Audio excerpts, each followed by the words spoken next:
I stood frozen in the dining room doorway holding the silver tray of appetizers I'd prepared for our family dinner as my stepsister Madison's cruel laughter filled the room.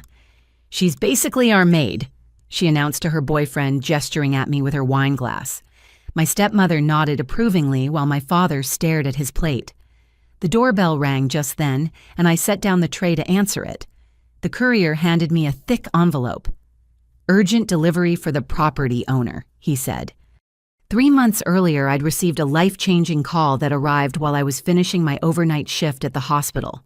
The voice on the other end belonged to a lawyer named Bernard Hutchinson, whose formal tone immediately set my nerves on edge. "Miss Jamie Richardson," he'd asked, and when I confirmed, he delivered news that made me sink into the nearest chair. "I'm calling regarding the estate of Helen Margaret Whitfield. I understand she was your great-aunt." "Aunt Helen, my mother's aunt who had become my lifeline after Mom died when I was 12. She'd been the only family member who stayed in regular contact, sending birthday cards with handwritten notes and calling every Sunday evening without fail. She passed away peacefully in her sleep 2 weeks ago," Mr. Hutchinson continued. "You're named as the primary beneficiary in her will." The room spun slightly as he explained the details. Aunt Helen hadn't just left me some money or jewelry. She'd left me everything, her entire real estate portfolio, spanning 3 states. The crown jewel of this unexpected inheritance was a property management company called Phoenix Holdings, LLC, along with all its rental properties.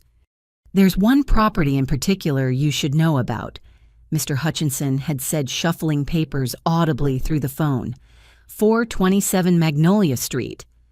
My heart stopped. That was my current address. The beautiful Victorian house where I'd lived for the past 7 years, paying rent for a converted attic room while my stepfamily occupied the rest of the sprawling home.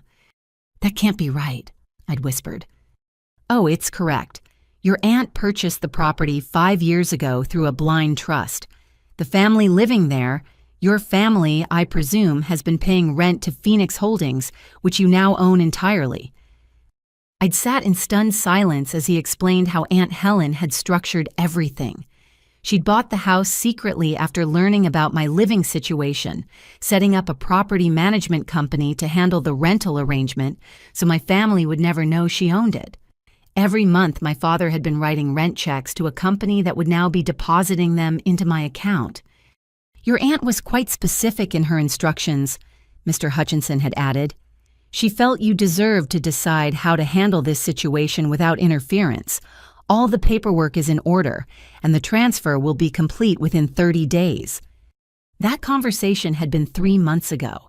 I'd spent weeks meeting with lawyers, signing documents, and trying to wrap my mind around the fact that I now owned the house where I'd been treated like an unpaid servant. The official transfer had been finalized last week, and I'd planned tonight's dinner as the moment to reveal everything. I'd imagined doing it gracefully, perhaps over dessert, finding the right words to explain how things would change. I'd even practiced in front of my bathroom mirror, trying different approaches that balanced honesty with kindness. But as I'd spent the entire afternoon in the kitchen, preparing an elaborate meal, while listening to Madison and her mother Patricia, lounging by the pool complaining about the neighbor's hedge being half an inch too high on their side, my resolve had begun to crack. They'd made 3 trips to the kitchen not to help, but to critique my menu choices and remind me to use the good china for Madison's boyfriend Trevor. "Make sure you don't burn the roast like last time," Patricia had said, despite the fact that I'd never burned anything in my life. "And remember, Trevor's from a good family. We want to make the right impression." Standing in that dining room doorway holding the tray of carefully crafted appetizers while Madison called me basically our maid, I realized my graceful announcement was never going to happen. They weren't capable of hearing it. In their minds, I would always be the help, regardless of what papers I held or what properties I owned. The envelope in my hand felt heavier than it should. I'd asked my lawyer to prepare eviction notices as a backup plan, hoping I'd never need them. Mr. Hutchinson had raised an eyebrow when I'd made the request. "Just in case things don't go as smoothly as I hope," I'd explained. Now, feeling the weight of their dismissal and disrespect, I understood why Aunt Helen had kept her ownership secret. She'd known what I was only now accepting. Sometimes the only way to change a dynamic is to flip the entire table. The morning after the dinner disaster, I woke at 5:30 as usual, my internal clock refusing to let me sleep past dawn, even though exhaustion weighed down every bone in my body. The attic room was cold. It always was in November, with its single ancient radiator that clanked and wheezed but barely produced heat. I wrapped myself in the thick robe I'd bought with my first paycheck as a pediatric nurse and made my way down 2 flights of stairs to the kitchen. The house was silent except for the familiar creaks and groans of old wood settling. This Victorian had been built in 1924, and every board seemed to have its own voice. I'd learned them all during my 7 years here, knowing which steps to avoid when trying not to wake anyone, and which floorboards announced arrivals better than any doorbell. As I started the coffee maker, a luxury I'd purchased for myself since Patricia insisted on buying cheap instant coffee for the household, memories of how this arrangement began flooded back. I'd been 21, fresh out of nursing school and starting my first real job at Children's Hospital of Philadelphia. My father had called me one evening, his voice lighter than I'd heard it in years. "I've met someone," he'd said. "Her name's Patricia, and she makes me happy, Jamie, really happy." I'd been genuinely glad for him. The 9 years since my mother's death had been hard on both of us, though in different ways. While I'd thrown myself into school and caring for our home, he'd retreated into his work as an accountant, coming home later and later, until some nights he didn't come home at all. Patricia had seemed nice enough during our first meeting at a restaurant. She was attractive in a polished way with perfectly styled blonde hair and manicured nails that clicked against her wine glass. Her daughter Madison, then 18 and headed to community college, had spent the entire dinner on her phone. "Your father tells me you're very responsible," Patricia had said, studying me with pale blue eyes. "He says you basically ran the household after your mother passed." I should have recognized the calculating look then, but I'd been too pleased to see my father smiling again. The wedding had been small and quick, a courthouse ceremony I'd attended in my scrubs, having come straight from a shift. Within a week, Patricia and Madison had moved into our family home, and the dynamic had been established immediately. Jamie's used to taking care of things. My father had explained to them as I'd cleared the dinner plates that first night. She's been doing it since she was 12. Patricia had smiled approvingly. "How wonderful. Madison and I aren't really domestic types, are we, sweetheart?" Madison had looked up from her phone just long enough to smirk. "Definitely not." And so it began. What had started as me being helpful cooking dinner, because I got home first, tidying up because I liked things neat, had gradually morphed into an expectation, then an obligation, finally an unspoken requirement for my continued residence in my childhood home. The transformation had been gradual enough that I'd barely noticed it happening. First, Patricia had suggested I move to the attic room. "Madison needs a proper bedroom, and that attic space is so cozy," she'd said. "Plus, with your nursing hours, you'll have privacy up there." My father had agreed it made sense.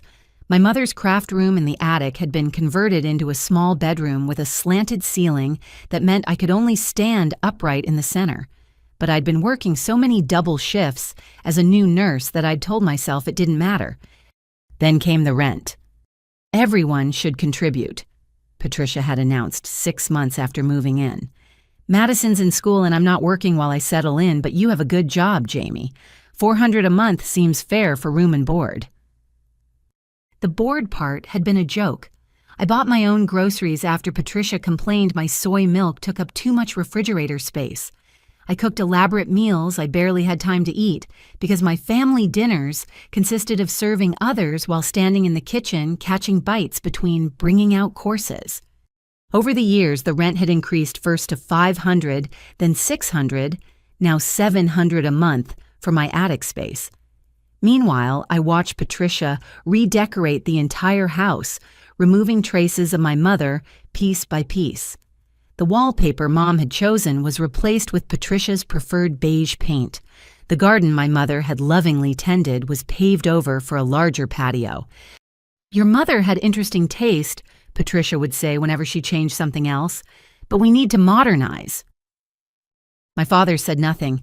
He'd mastered the art of strategic silence, burying himself in his newspaper or suddenly needing to make work calls whenever tension arose. On the rare occasions I'd tried to talk to him about how I was being treated, he'd pat my shoulder and mumble something about keeping the peace. "Patricia's high-strung," he'd say, "and Madison's still adjusting. Just give it time." 7 years, that's how much time I'd given it. In those 7 years, I'd advanced from junior nurse to charge nurse in the pediatric ICU. I'd saved lives, comforted grieving parents, and earned the respect of doctors twice my age. But in this house, I remained the girl who cooked and cleaned and stayed out of the way. My phone buzzed with my work alarm. 6:30. Time to shower and leave for my 12-hour shift. As I headed back upstairs, I paused at the second-floor landing. Through Patricia and my father's bedroom door, I could hear Patricia's alarm going off. She'd hit snooze at least 3 times before getting up around 8, then spend 2 hours on her morning routine before heading to her part-time job at a boutique owned by her friend. Madison's door was covered in "keep out" signs and band stickers. She dropped out of community college after 1 semester and now worked sporadically as a social media consultant, which seemed to mean taking selfies and attending parties. At 25, she still lived at home rent-free, her mother quick to point out that creative types need support while they find their path. I climbed the narrow stairs to my attic room, ducking automatically at the low beam that had caught my head countless times in the early days. The space was cramped, but meticulously organized it had to be to fit everything I owned. My nursing textbooks lined a small shelf alongside the few photo albums I'd managed to save from Patricia's redecorating purges. My mother smiled out from a frame on my nightstand, frozen in time at 38, just 2 years older than I was now. "You wouldn't recognize the place, Mom," I whispered to her photo. "Or maybe you would. Maybe you'd see exactly what I've been too scared to see." The shower in my tiny bathroom ran lukewarm at best, another perk of attic living. As I dressed in fresh scrubs, I caught sight of myself in the mirror. 28 years old with tired eyes and shoulders that curved forward from years of making myself smaller in my own home. But there was something else in my reflection now, a straightening of my spine, a firming of my jaw. The knowledge that I owned the deed to this house had changed something fundamental in how I saw myself. I wasn't a guest here, tolerated in exchange for services rendered. I was the owner, and they were tenants who'd violated not just the terms of their lease, but basic human decency. My shift at the hospital passed in a blur of medications, monitoring, and the controlled chaos of pediatric intensive care. I held a premature baby whose parents were too scared to touch her, helped a 6-year-old boy recovering from heart surgery take his first steps, and stayed late to sit with a teenage girl who'd survived a car accident that killed her best friend. This was where I mattered, where my presence made a difference, where no one had ever once suggested I eat in the kitchen because the dining room was for family. By the time I returned home that evening, it was past 8 o'clock. The house blazed with lights. Patricia never turned them off, despite constantly complaining about the electric bill I paid half of. Through the dining room window, I could see them finishing dinner. They'd ordered pizza, the boxes scattered across the antique table that had belonged to my grandmother. I used my key quietly, hoping to slip up to my room unnoticed, but Patricia's voice caught me at the stairs. "Jamie, is that you? We left you some pizza in the kitchen, and the dishes need doing when you get a chance." I paused my hand on the banister. 7 years of automatic obedience warred with 3 months of knowing I owned every inch of this house. "Actually," I called back, "I'm tired. I'm going to bed." The silence that followed was deafening. I climbed the stairs to my attic room, each step feeling like a small revolution. Behind me, I heard Patricia's offended sputtering and Madison's dramatic gasp. Change was coming to 427 Magnolia Street. They just didn't know how much. Standing in the foyer with the courier's envelope weighing heavy in my hands, I could hear Madison's boyfriend, Trevor, laughing at something in the dining room. The sound grated against my nerves like sandpaper. I recognized the law firm's logo embossed in gold on the envelope, Hutchinson Marley and Associates, the same firm that had handled Aunt Helen's estate and prepared the documents I'd hoped never to use. Through the archway, I could see them all at the dinner table, my family, though that word felt increasingly hollow. Patricia sat at the head where my mother used to preside, her blonde hair perfectly coiffed as always. My father occupied his usual spot to her right, methodically cutting his food into precise squares. Madison lounged across from Trevor, her phone propped against the water pitcher as she recorded their dinner for her Instagram stories. "Babe, tell them about the promotion." Madison urged Trevor, who launched into a story about his job at his father's investment firm. Nobody noticed I hadn't returned with the dessert I'd gone to fetch when the doorbell rang. I ran my finger under the envelope's seal, the sound of tearing paper, masked by Trevor's booming voice. Inside were 3 copies of eviction notices, each meticulously prepared, with the legal language Mr. Hutchinson had assured me was ironclad. 21 days to vacate, the minimum required by Pennsylvania law. "What's taking so long with dessert?" Madison's voice cut through my thoughts. She appeared in the archway, wine glass in hand, her expression souring when she saw me. "God, Jamie, we have a guest. Can't you—" Her eyes landed on the papers in my hands. Something in my expression must have alarmed her because she stepped closer, reaching out with grabbing fingers. "What's this supposed to be?" She snatched the documents before I could stop her, her eyes scanning rapidly. The wine glass tilted dangerously in her other hand as her face shifted from annoyance to confusion to shock. "Eviction notice." Her voice climbed an octave. "This must be some mistake." The dining room conversation halted. Patricia's heels clicked against the hardwood as she appeared beside her daughter. "What are you shrieking about now, Madison?" "This—" Madison waved the papers dramatically. "Some eviction notice, it's completely insane. Tell her mom. Tell Jamie this is obviously fake or something. We've never missed a rent payment to the property management company." Patricia snatched the papers from Madison, her reading glasses materializing from somewhere as they always did, when she needed to scrutinize something. I watched her face cycle through the same emotions as Madison's, though she tried harder to maintain composure. This has to be an error," Patricia said, though her voice lacked conviction. "We pay Phoenix Holdings, LLC $7,000 on the 1st of every month. Direct deposit.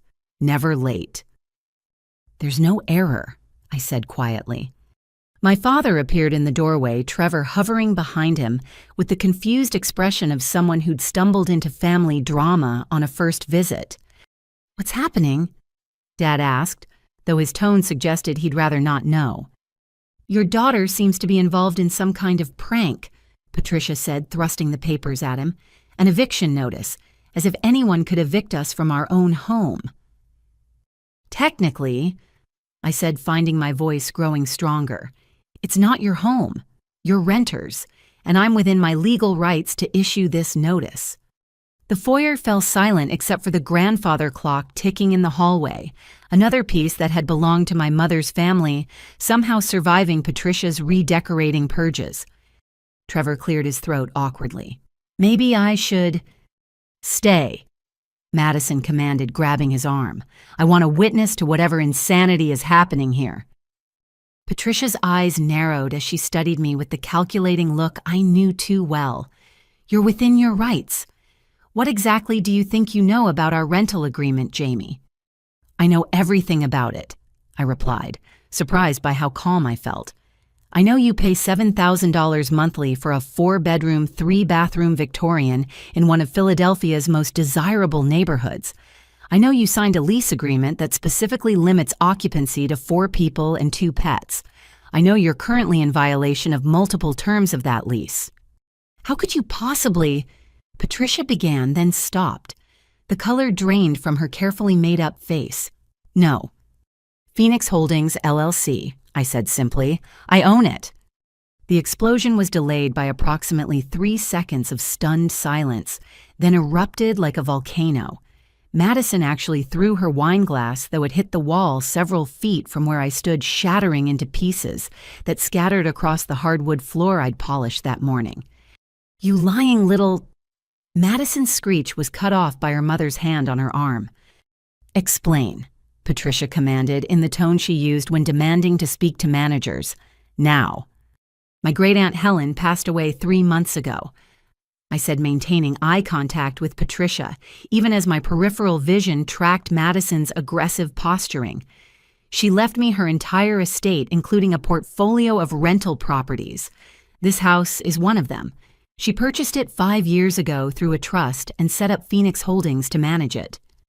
"That's impossible," my father said, finally finding his voice. "We've lived here for 7 years. The Weatherbys sold it to a trust managed by Phoenix Holdings," I finished, "which has been depositing your rent checks into an account that now belongs to me." Trevor had backed himself against the wall, clearly reassessing his relationship with Madison as her face contorted with rage. Smart man. "You've known for 3 months. Patricia's voice could have frosted windows. "You've been collecting our rent for 3 months and said nothing. Technically, the estate was in probate for most of that time. The transfer only finalized last week, and I plan to tell you tonight over dinner. I thought we could discuss things civilly, maybe work out a new arrangement." Arrangement. Madison laughed, a harsh sound devoid of humor. "You want to make an arrangement with us after this betrayal." Betrayal.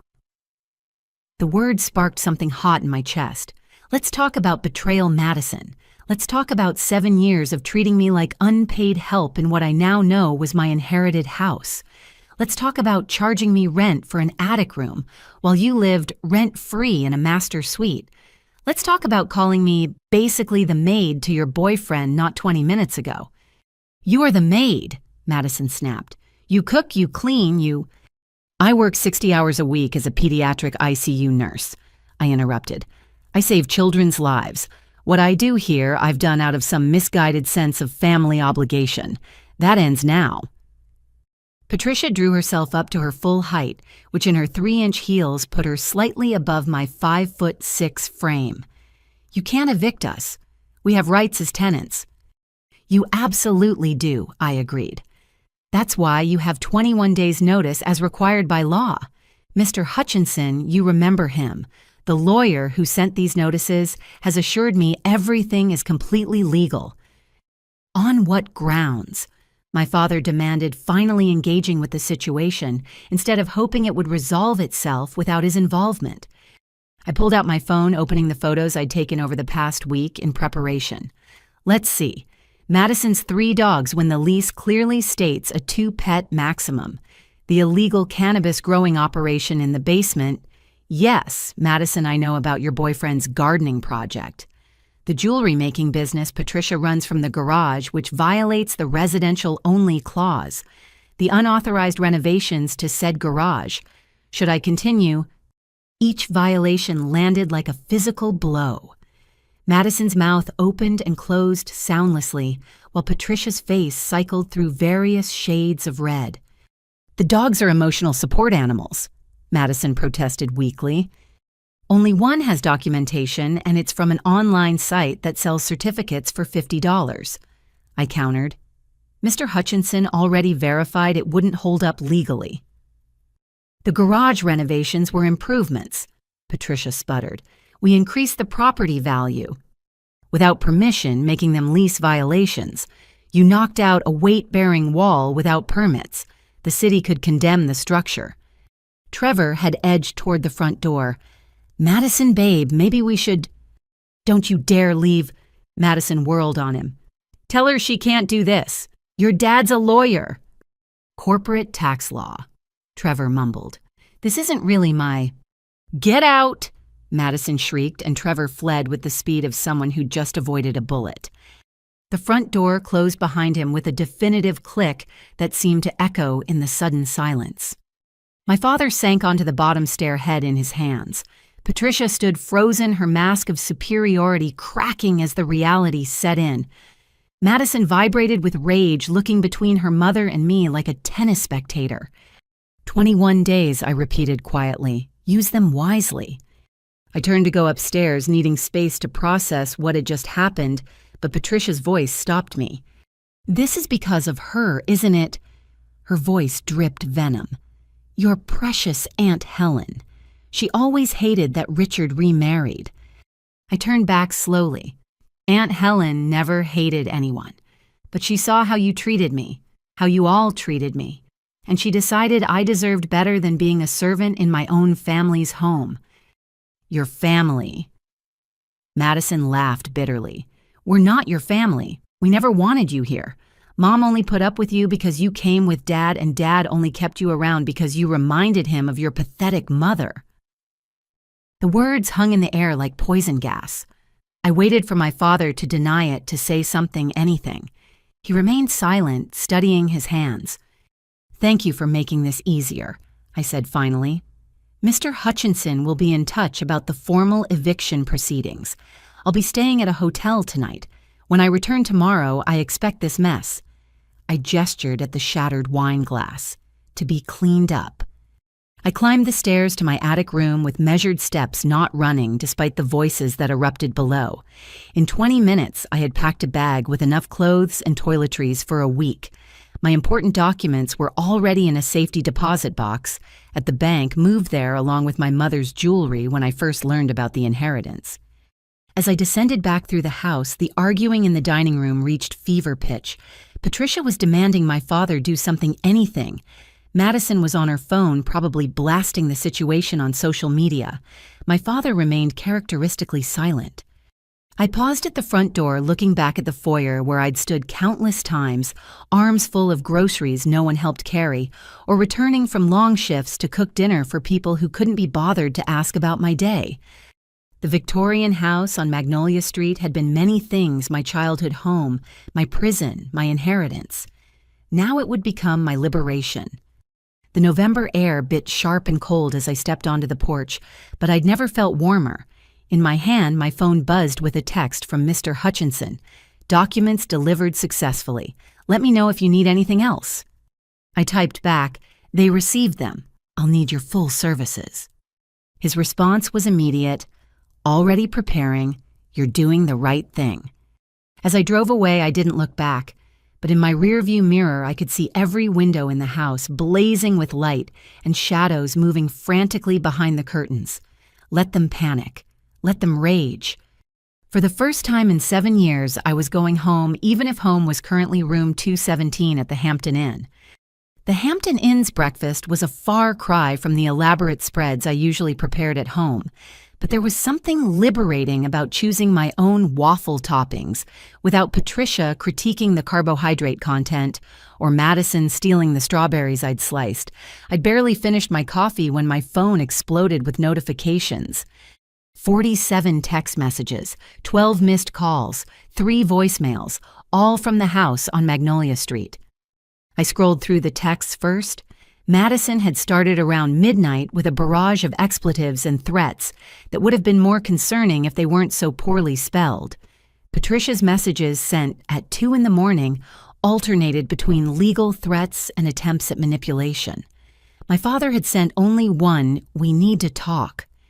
The voicemails were variations on the same theme, with Patricia's final one, informing me that they were calling a family meeting for 10 o'clock, and my presence was required. I checked the time. 9:45. Perfect. I took my time getting ready, choosing my most professional outfit, a charcoal blazer and slacks I usually reserved for meetings with hospital administration. If they wanted to treat this like a business negotiation, I'd dress the part. The eviction documents went into my leather portfolio along with copies of the lease, the deed, and photographs of every violation I'd documented. The drive back to Magnolia Street took 12 minutes. I'd made this journey thousands of times, but never as the acknowledged owner. The Victorian looked different somehow in the morning light, its pale yellow paint and white trim gleaming. Aunt Helen had maintained it beautifully through the property management company, I realized. All those repairs Patricia complained about, the prompt fixes whenever something broke, that had been Aunt Helen taking care of the house from afar. I parked on the street rather than in the driveway, a small assertion of change. Through the living room windows, I could see them already assembled. Patricia pacing Madison sprawled on the couch, my father in his usual chair. The front door was locked. I had a key, of course, but I rang the doorbell instead. Let them answer their own door for once. Madison yanked it open, her usually perfect makeup smudged and her hair in a messy bun. "Finally, do you have any idea what you've put us through?" "Good morning to you, too," I said, stepping past her into my house. The foyer still showed signs of last night's drama, a faint stain on the wall where the wine had splattered, though someone had cleaned up the glass. "Jamie." Patricia's shriek echoed through the house. She appeared in the living room doorway, perfectly put together despite the early hour. Of course she'd take time for full makeup and hair before a family crisis. "Get in here, now!" I followed at my own pace, taking in details I'd never noticed before. The crown molding Aunt Helen had paid to restore. The original hardwood floors I'd spent countless hours maintaining. The chandelier my mother had chosen, one of the few pieces that survived Patricia's purges, because it was too expensive to replace. They'd arranged themselves strategically. Patricia stood by the fireplace like a general preparing for battle. Madison had claimed the entire couch, her 3 dogs, Precious Princess and Duchess, sprawled around her in defiance of the 2-pet policy. My father sat in his leather recliner looking older than his 58 years. The only available seat was a wooden chair they'd clearly brought in from the dining room. Positioned in the center of the room, it looked suspiciously like an interrogation setup. I remained standing. "Sit," Patricia commanded. "I'm comfortable here." I replied, positioning myself by the archway where I could see all of them, and more importantly, where the exit remained clear. "This is exactly your problem." Patricia began launching into what was clearly a prepared speech. "This defiance, this ingratitude after everything we've done for you, everything you've done for me." I interrupted, my voice calm but firm. "Please elaborate. I'd love to hear this list." Patricia's jaw tightened. "We gave you a home when you could have been out on the street after college. We included you in family activities. You charged me $700 a month for an attic room in a house I now own," I corrected. "You excluded me from family meals unless I was serving them. You treated me like unpaid domestic help while I worked 60-hour weeks saving children's lives." "Nobody forced you to cook and clean," Madison interjected from her throne of dogs. "You're just naturally servile. It's not our fault you never said no." Actually, I did say no, multiple times. Remember Christmas 2 years ago when I had to work a double shift and asked you to handle dinner? You ordered Chinese takeout and made me reimburse you for my portion when I got home at midnight. "That's different," Madison muttered. "How about last year when I had the flu and asked if someone else could cook for once? Patricia, you said I was being dramatic and left a can of soup outside my door." "You weren't that sick," Patricia protested. "You went to work the next day." "Because I'd used all my sick days caring for Dad when he had his appendectomy. The same surgery where you went to a spa weekend because hospitals depressed you." My father shifted uncomfortably in his chair but said nothing. His silence had become such a constant that I barely expected more. "Did you have something to do with this?" Patricia whirled on me, brandishing her phone. "Did you somehow manipulate Helen into leaving you this house?" "Is that really what you think?" I asked. "That I somehow tricked a sharp 91-year-old woman into leaving me property? Aunt Helen had all her faculties until the end. She made her choices based on what she observed." "And what exactly did she observe?" Patricia's voice could have cut glass. I pulled out my phone, opening the email Mr. Hutchinson had sent with scanned copies of Aunt Helen's letter. "Would you like me to read her exact words?" Before they could respond, I began, "I've watched my grandniece, Jamie, endure treatment that would break most people's spirits. She pays rent for substandard accommodations in her family home while working tirelessly as a nurse. She cooks elaborate meals she's not invited to share. She cleans spaces she's not welcome to enjoy. She gives endless labor and receives endless criticism in return." Madison snorted. "Dramatic much?" I continued reading. "The family treats her not as a daughter and sister, but as convenient help. They take her money, her time, her efforts, and give back nothing but disdain. Richard has failed his daughter in every way that matters, choosing comfort over conscience. I cannot fix the emotional damage they've inflicted, but I can ensure Jamie has the security and dignity she deserves." Silence settled over the room like a heavy blanket. Patricia's face had gone pale beneath her foundation. Madison chewed her lip, a nervous habit she usually hid. My father stared at his hands folded in his lap. "She spied on us," Patricia said, finally grasping for outrage. "She invaded our privacy." "She visited twice a year and had eyes," I corrected. "Anyone could see how you treated me. The neighbors have seen it. My co-workers have seen it when I've had to explain why I can't join them for drinks because I need to get home to cook dinner. Everyone has seen it except the three of you." "This is illegal," Patricia announced, switching tactics. "You can't evict family." I opened my portfolio, pulling out the lease agreement. "Actually, you're not my family, you're my tenants.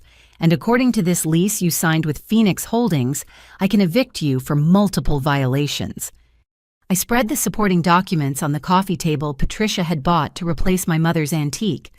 Unauthorized renovations to the garage without permits, running a business, your jewelry-making operation from a residential property, exceeding the pet limit, subletting space to Madison's boyfriend for his growing operation.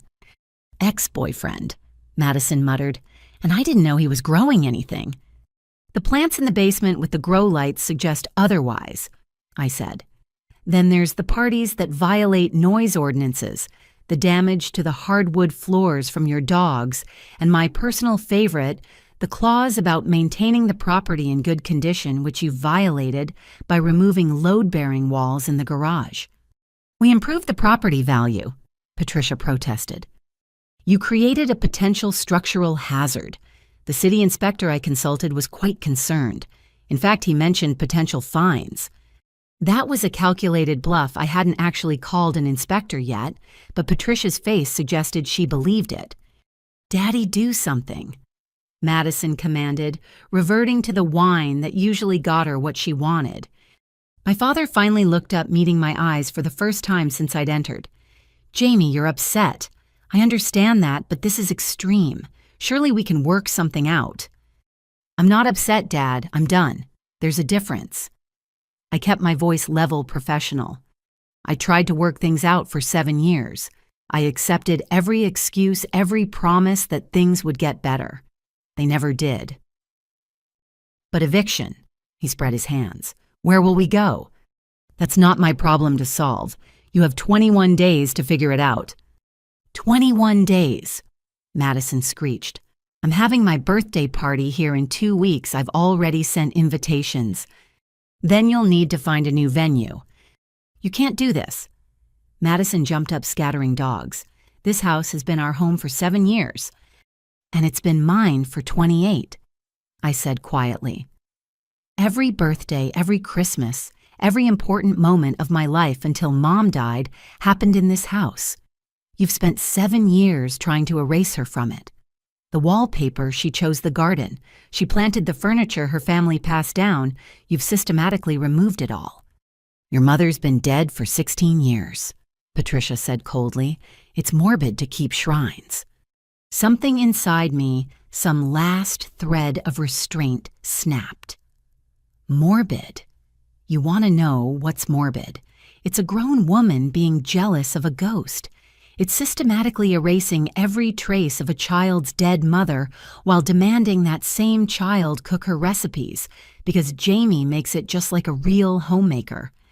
It's charging that grieving child rent in her own inherited home while living off her father's income and contributing nothing but criticism and cruelty.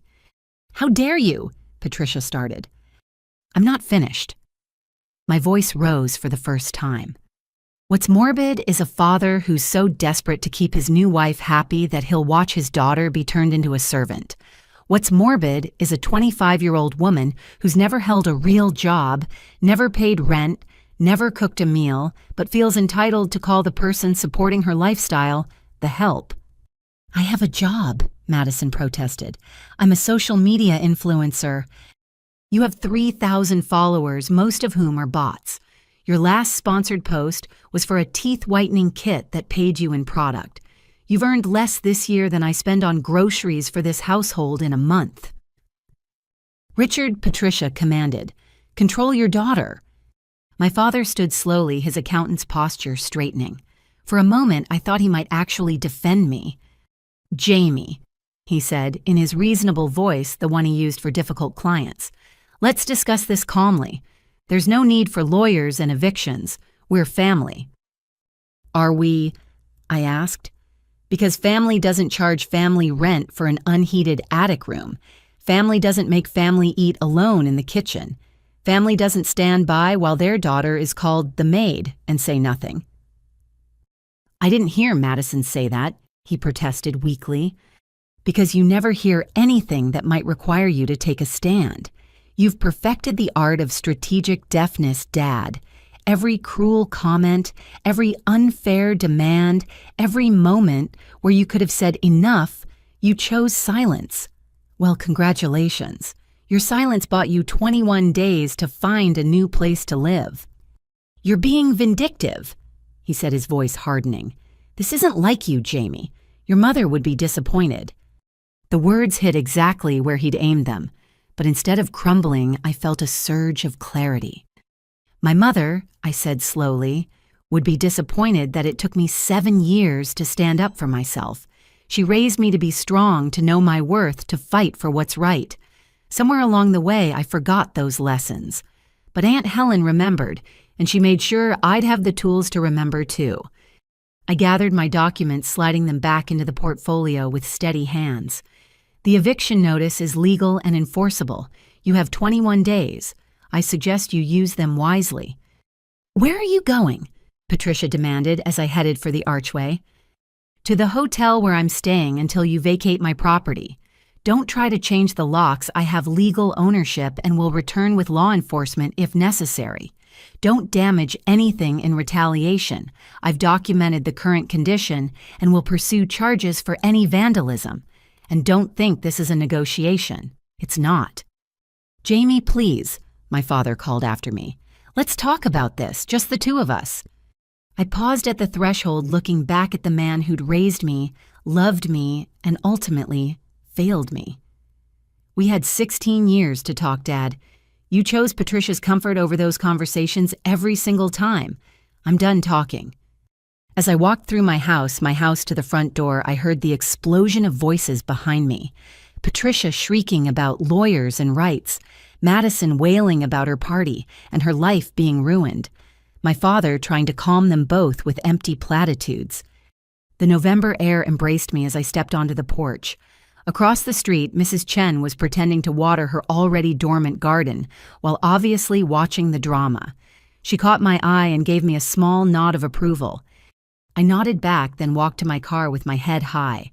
21 days. That's all that stood between me and freedom in my own home. As I drove away, my phone buzzed with incoming calls and texts. I ignored them all. For the first time in 7 years, their crisis was not my problem to solve. The hotel room was quiet when I returned a blessed sanctuary from the chaos I'd left behind. I ordered room service, something I'd never done before, and ate lunch while watching the city skyline instead of serving others and catching bites in the kitchen. My phone continued buzzing. Finally, I checked the messages. Most were variations of rage and disbelief from Madison and Patricia, but one stood out. From Dad, "Your Aunt Helen would be proud of you. I'm sorry it came to this. I'm sorry for everything." I stared at the text for a long moment, then deleted it without responding. Sorry was just another word when it came without action or change. Aunt Helen had known that. She'd known that sometimes the only way to save yourself is to stop trying to save everyone else. The family meeting from hell was over, but my real life, my free life, was just beginning. The explosion was immediate. Madison threw her phone, screaming about her upcoming birthday party. The device sailed past my head, missing by inches, before clattering against the hardwood floor. The protective case bedazzled with fake diamonds spelling "Princess" scattered rhinestones across the Persian rug Patricia had bought to replace my grandmother's hand-woven carpet. My party is in 2 weeks. Madison's voice climbed to a pitch that made the dogs whimper. Everyone's already RSVP'd. The caterers are booked. This is social suicide. Patricia snatched the eviction papers, waving them like a battle flag. You manipulative little, this is entrapment. You've been planning this, haven't you? Pretending to be the dutiful daughter while plotting behind our backs? There's no entrapment, I said, maintaining the calm tone I used with agitated families at the hospital. You signed a lease with clear terms. You violated multiple clauses. The law is straightforward. My father finally spoke, his voice carrying the authority he usually reserved for correcting accounting errors. This is illegal. You can't evict family. I pulled out my phone, showing them the lease they'd signed with Phoenix Holdings. The document filled the screen, their signatures clear at the bottom. Actually, you're not my family, you're my tenants. And according to this lease you signed, I can evict you for multiple violations. We didn't know Phoenix Holdings was you. Patricia protested, her face flushing beneath her carefully applied foundation. That's irrelevant. You signed a binding legal agreement. Ignorance of ownership doesn't void the contract. But we've been paying rent. Madison grabbed the papers back from her mother, scanning frantically. $7,000 a month, that has to count for something. It counts as fulfilling one obligation while violating numerous others, I explained. Let me list them for you. I pulled up the photos on my phone, each one date-stamped and clear. First, the pet violation. The lease allows 2 pets maximum. You have 3 dogs, Madison. They're emotional support animals, she protested. Only Precious has documentation, and it's from an online site that sells certificates without verification. Mr. Hutchinson already confirmed it won't hold up legally. Princess and Duchess are simply pets, putting you one over the limit. This is discrimination, Madison shrieked. I have anxiety. Having anxiety doesn't exempt you from lease terms, I continued. Second violation, the garage conversion.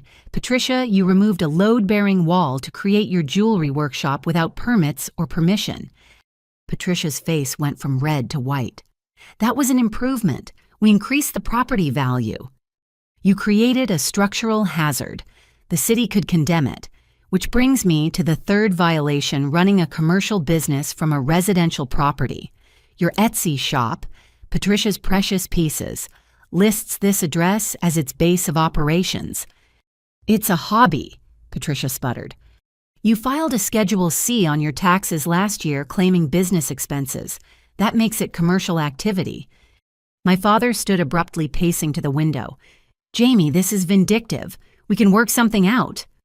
Can we, like we worked out a fair rent for my attic room, like we worked out sharing household responsibilities, like we worked out basic respect for my contributions to this family. I turned back to my phone. Fourth violation, subletting without permission.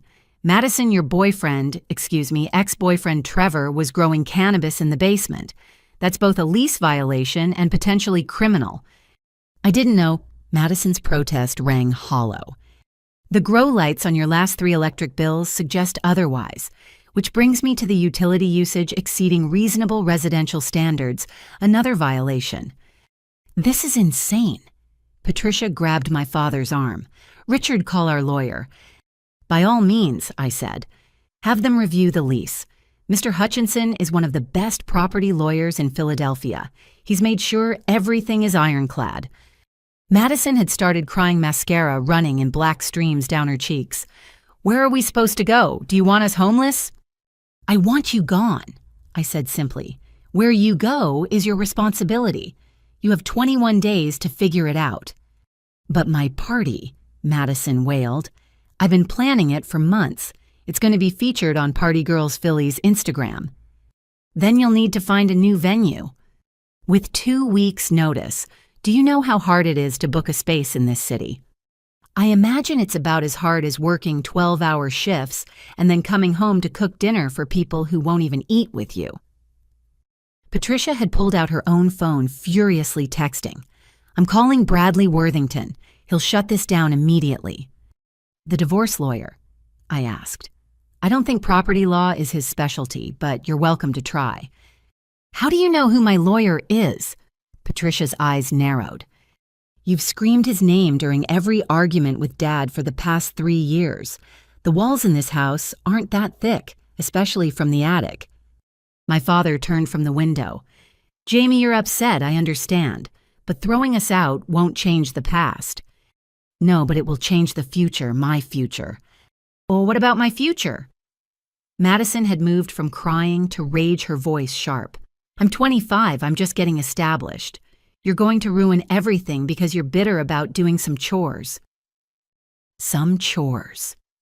I felt my carefully maintained calm beginning to crack. Madison, I've been your personal chef, maid, and laundress for 7 years. I've cleaned your bathroom, washed your clothes, cooked your meals, all while you've contributed nothing. Not rent, not help, not even basic courtesy. I didn't ask you to do those things.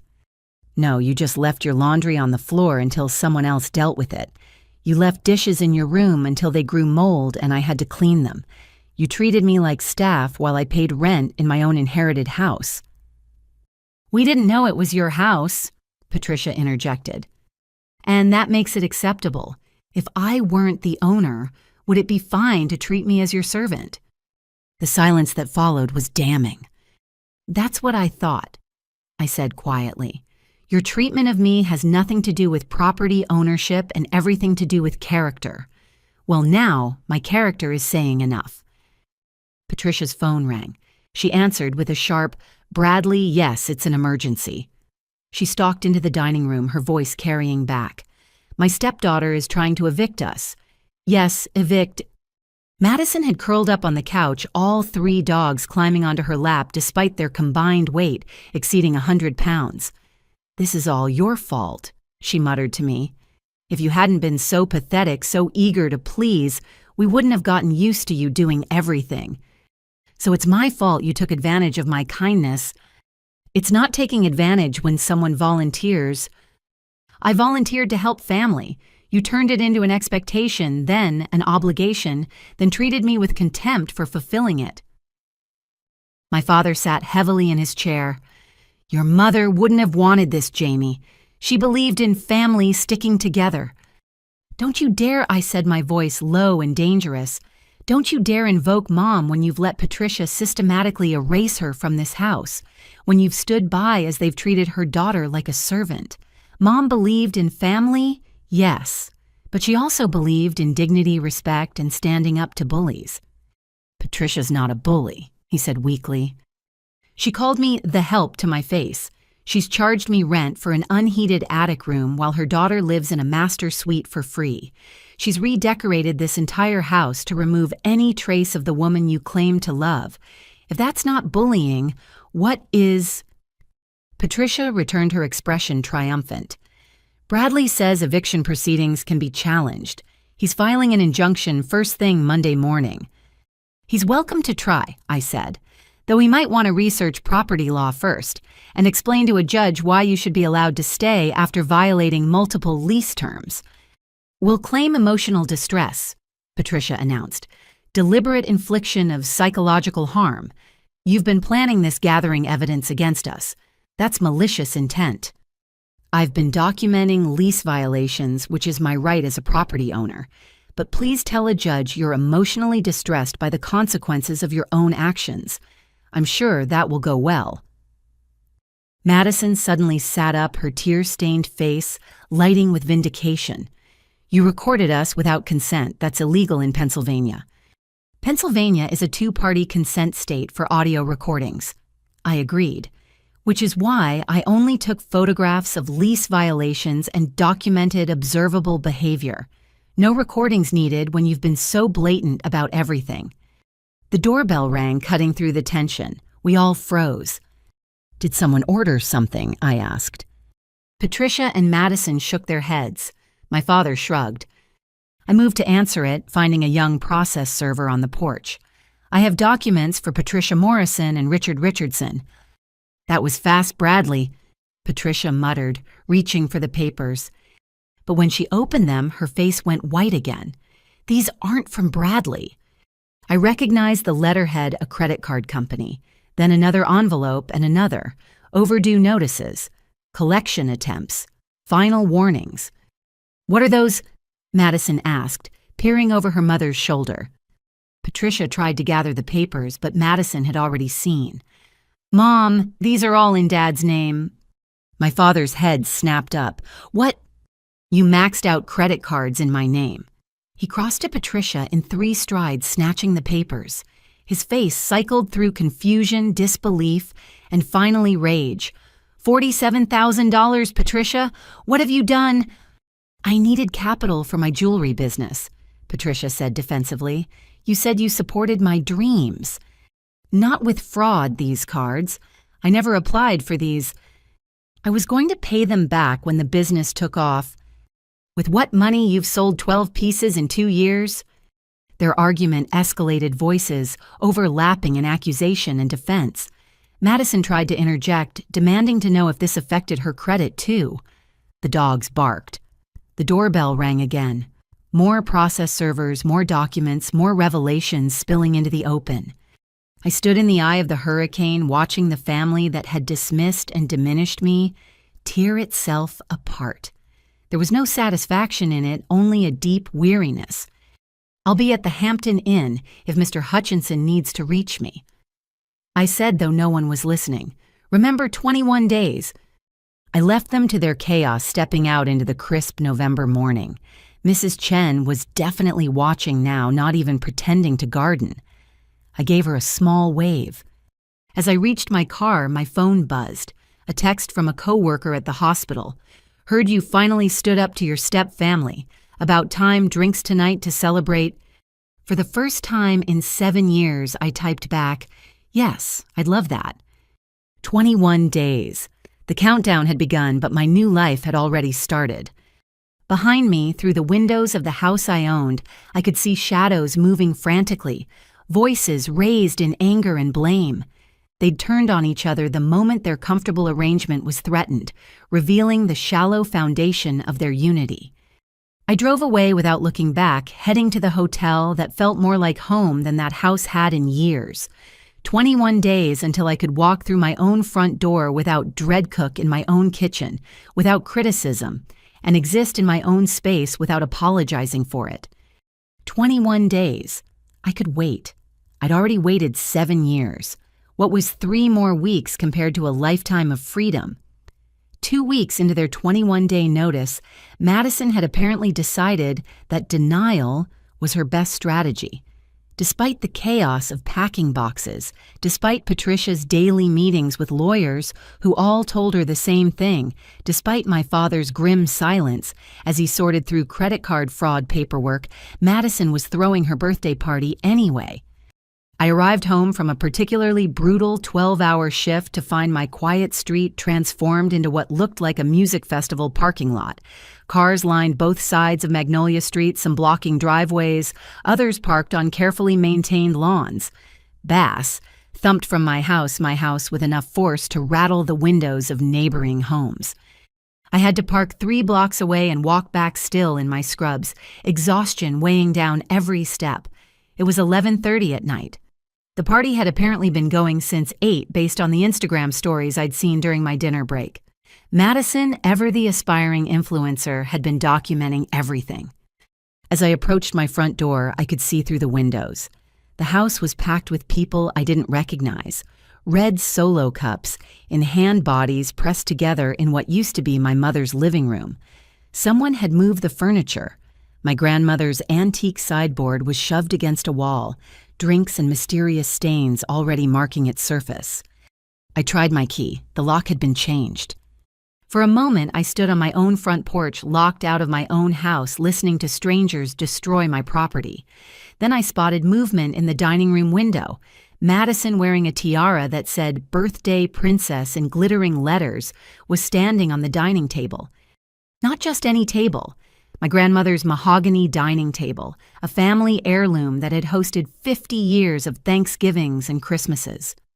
Madison stood on it in 6-inch stilettos, pouring champagne directly into the mouths of cheering guests below. I pulled out my phone and dialed 911. "I'd like to report a noise violation and trespassing." I said calmly when the dispatcher answered. "I'm the property owner, and approximately 50 people are in my house without permission.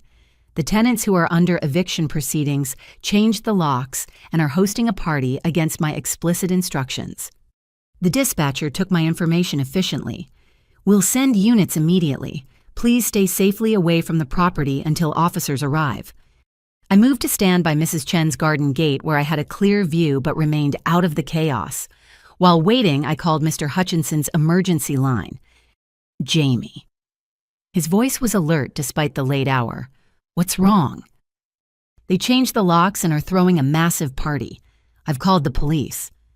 "Document everything," he instructed immediately. "Every person, every damage, every violation. This is gift-wrapped evidence for expedited eviction. I'll file emergency papers first thing Monday morning." The police arrived 12 minutes later, 2 units with lights flashing but sirens off. I met them at the curb, showing my ID and property ownership documents I'd learned to keep with me. "They're current tenants under eviction," I explained. "They changed the locks today and are hosting this party despite my explicit refusal of permission." The lead officer, a sergeant named Williams, nodded. "We'll handle it. You might want to stay back here." I watched as 4 officers approached my front door. The music cut off abruptly when they entered. Through the windows, I could see the party atmosphere transform into panic. People streamed out the back door, some jumping the fence into neighboring yards. Madison's shrieks were audible even from the street. "You can't do this." Her voice carried clearly through the night air. "It's my birthday. This is my house." 10 minutes later, Sergeant Williams returned. "We've issued citations for noise violations, underage drinking. There were at least a dozen minors with alcohol and several other violations. The young woman claiming to be a resident became combative. We're arresting her for disorderly conduct and resisting." I watched as 2 officers escorted Madison out in handcuffs, her tiara askew, mascara streaking her face. She saw me standing by Mrs. Chen's gate and exploded. "You!" she screamed, lunging forward. The officers held her back. "You did this. You're ruining my life. You're just jealous because you're almost 30 with no friends, no boyfriend, and no life. You're pathetic. A pathetic, bitter nurse who can't stand seeing other people happy." Neighbors had emerged onto their porches, watching the drama unfold. Madison continued screaming as they guided her into the patrol car, her voice muffled but still audible through the windows. Patricia appeared in the doorway, still in her cocktail dress, trying to maintain dignity while swaying slightly. "Officers, there's been a misunderstanding. My daughter has every right to celebrate in her own home." "Ma'am, the property owner has confirmed no permission was given for this gathering," Sergeant Williams explained. "We'll need everyone to vacate immediately." "I live here," Patricia protested. "The owner is beginning eviction proceedings. You changed the locks illegally. Everyone needs to leave now or we'll arrest anyone who refuses for trespassing." My father emerged behind Patricia, looking older than I'd ever seen him. He saw me across the street and something in his expression broke. He said something to Patricia, who whirled to follow his gaze. "This is your fault," Patricia shrieked at me. "Your jealousy, your vindictiveness, you've destroyed this family." "Ma'am, I need you to step back inside and gather your things," the sergeant instructed. "You have 10 minutes to leave the premises." The next 20 minutes were chaos. Guests scattered like roaches when lights come on. Patricia and my father gathered essentials while officers supervised. A locksmith I'd called arrived to restore the original locks. I documented everything on my phone, the champagne stains on the ceiling, the broken vase in the hallway, the scratches on my grandmother's table from Madison's heels. By the time the house was cleared, it was past 1 in the morning. Sergeant Williams handed me a thick stack of reports.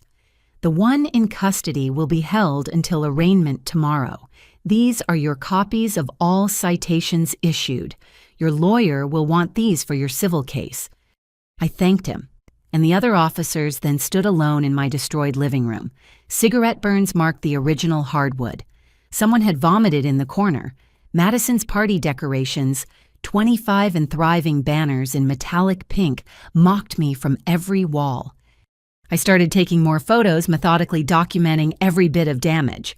My phone rang Mr. Hutchinson again. "I've already started the emergency filing," he said without preamble. "The arrest is the nail in their coffin. No judge will side with tenants who change locks and threw a party resulting in criminal charges. How bad is the damage? Thousands of dollars at least, maybe tens of thousands." I nudged a broken picture frame with my foot, one of the few photos of my mother that had survived Patricia's purges, now shattered and sticky with spilled beer. "Document everything, get repair estimates. We'll add it to the eviction filing and sue for damages. They've handed us everything we need for immediate removal." After he hung up, I stood in the ruins of my childhood home, feeling oddly empty. This wasn't how I'd wanted things to go. I'd imagined a clean transition, maybe even maintaining some kind of civil relationship with my father afterward. Instead, I was standing in a house that reeked of alcohol and smoked my stepsister in jail, my stepmother probably consulting every lawyer in the city. A knock on the door interrupted my thoughts. Mrs. Chen stood on the porch wearing a robe over her pajamas, holding a steaming mug. "Tea," she said, simply pressing it into my hands. "You look like you need it." "Thank you." The warmth of the mug grounded me. "I'm sorry about the noise, the disruption." "Don't apologize. I've watched them treat you terribly for years.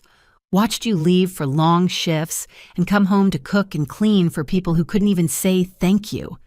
She patted my arm. "Your mother would be proud of you for finally standing up." "Would she?" I asked, suddenly exhausted. I just had my stepsister arrested on her birthday. "You had a trespasser arrested for destroying your property," Mrs. Chen corrected. "After giving them more chances than they deserved. I saw you trying to get in earlier, saw them lock you out of your own home. That's not family, dear. That's just people taking advantage."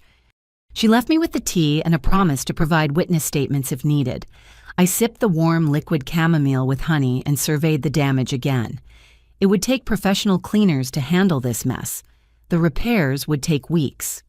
My phone buzzed with notifications. Madison's arrest had already made it to social media, complete with blurry videos of her being led away in handcuffs. The comments ranged from shock to schadenfreude. Several were from people who'd apparently been at the party complaining about the psycho landlord who'd ruined everything. One comment stood out from someone I recognized as a former classmate of Madison's. "About time someone called her on her BS. She's been treating her stepsister like garbage for years. Karma's real." I locked the restored front door and headed to my car, leaving the house empty and wounded behind me. The hotel room waited a clean sanctuary from the chaos. As I drove through the quiet streets, my phone rang again. The caller ID showed the city jail. I declined the call. Madison could wait until morning. Everything could wait until morning. But morning came too soon, bringing with it a flood of texts, calls, and emails. Patricia had apparently spent the night rallying their extended network, painting me as a vindictive monster who deliberately ruined Madison's birthday. My father had left 3 voicemails, each more desperate than the last. I ignored them all and went to work. The pediatric ICU was busy requiring all my focus. I administered medications, monitored vital signs, comforted frightened children and exhausted parents.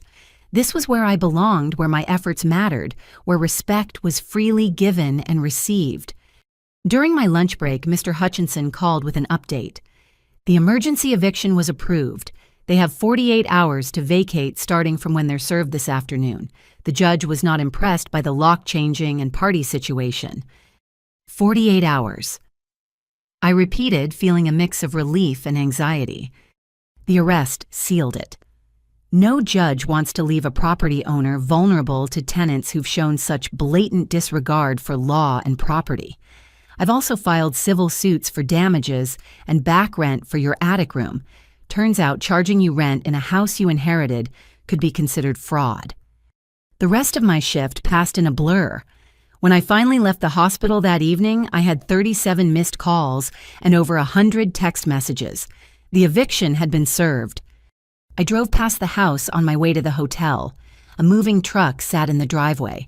Through the windows, I could see figures packing frantically. Part of me felt guilty. Most of me felt free. 48 hours. Then I could go home, really home, for the first time in 7 years. The next morning arrived gray and drizzling, matching the mood that seemed to hang over Magnolia Street like fog. I sat in my rental car outside the house, watching the moving truck in the driveway, as two men loaded furniture under Patricia's sharp-eyed supervision. She stood under an umbrella, directing them with imperious gestures, still trying to maintain control even as her world crumbled. I'd taken the day off work. Mr. Hutchinson had advised me to be present during the move-out to document any additional damage or items they might try to take that weren't theirs. The 48-hour emergency eviction meant they'd be gone by tomorrow evening, but I wanted to ensure nothing went missing in the chaos. Madison was notably absent. After her arrest, she'd been released on bail posted by one of Patricia's friends. According to the social media posts I'd seen, she was staying with someone named Brittany, nursing both a hangover and her wounded pride. I was checking my email when movement caught my eye. Patricia had spotted my car. She said something to the movers, then began walking toward me with determined strides, designer heels clicking on the wet pavement. I locked my doors and rolled down the window just a few inches. Patricia approached with an expression I'd never seen before, a calculated vulnerability, like an actress preparing for an emotional scene. As she drew closer, I noticed her makeup was softer than usual, her typically perfect hair slightly mussed, as if she'd been too distraught to style it properly. Even her clothing seemed chosen for effect, a simple sweater and slacks instead of her usual sharp suits. "Jamie," she began, her voice trembling slightly. "Jamie, honey, we need to talk." The endearment was so foreign from her lips that I almost laughed. In 7 years, she'd never once called me honey dear or any other term of affection. "There's nothing to discuss," I said through the cracked window. "The eviction stands. You have until tomorrow evening. Please." She moved closer, rain beginning to spot her cream-colored sweater. "Can we talk inside just for a few minutes? I'm getting soaked." "The movers seem to be doing fine. You should supervise them." Her mask slipped for just a moment, a flash of the real Patricia, all sharp edges and calculation. Then the vulnerable expression returned, accompanied by what looked suspiciously like tears. "Jamie, we're family," she said, her voice catching. "Your father is devastated. This whole situation has spiraled out of control, and I take responsibility for that. I should have treated you better." The admission was so unexpected that I found myself studying her more carefully. Patricia never admitted fault, ever.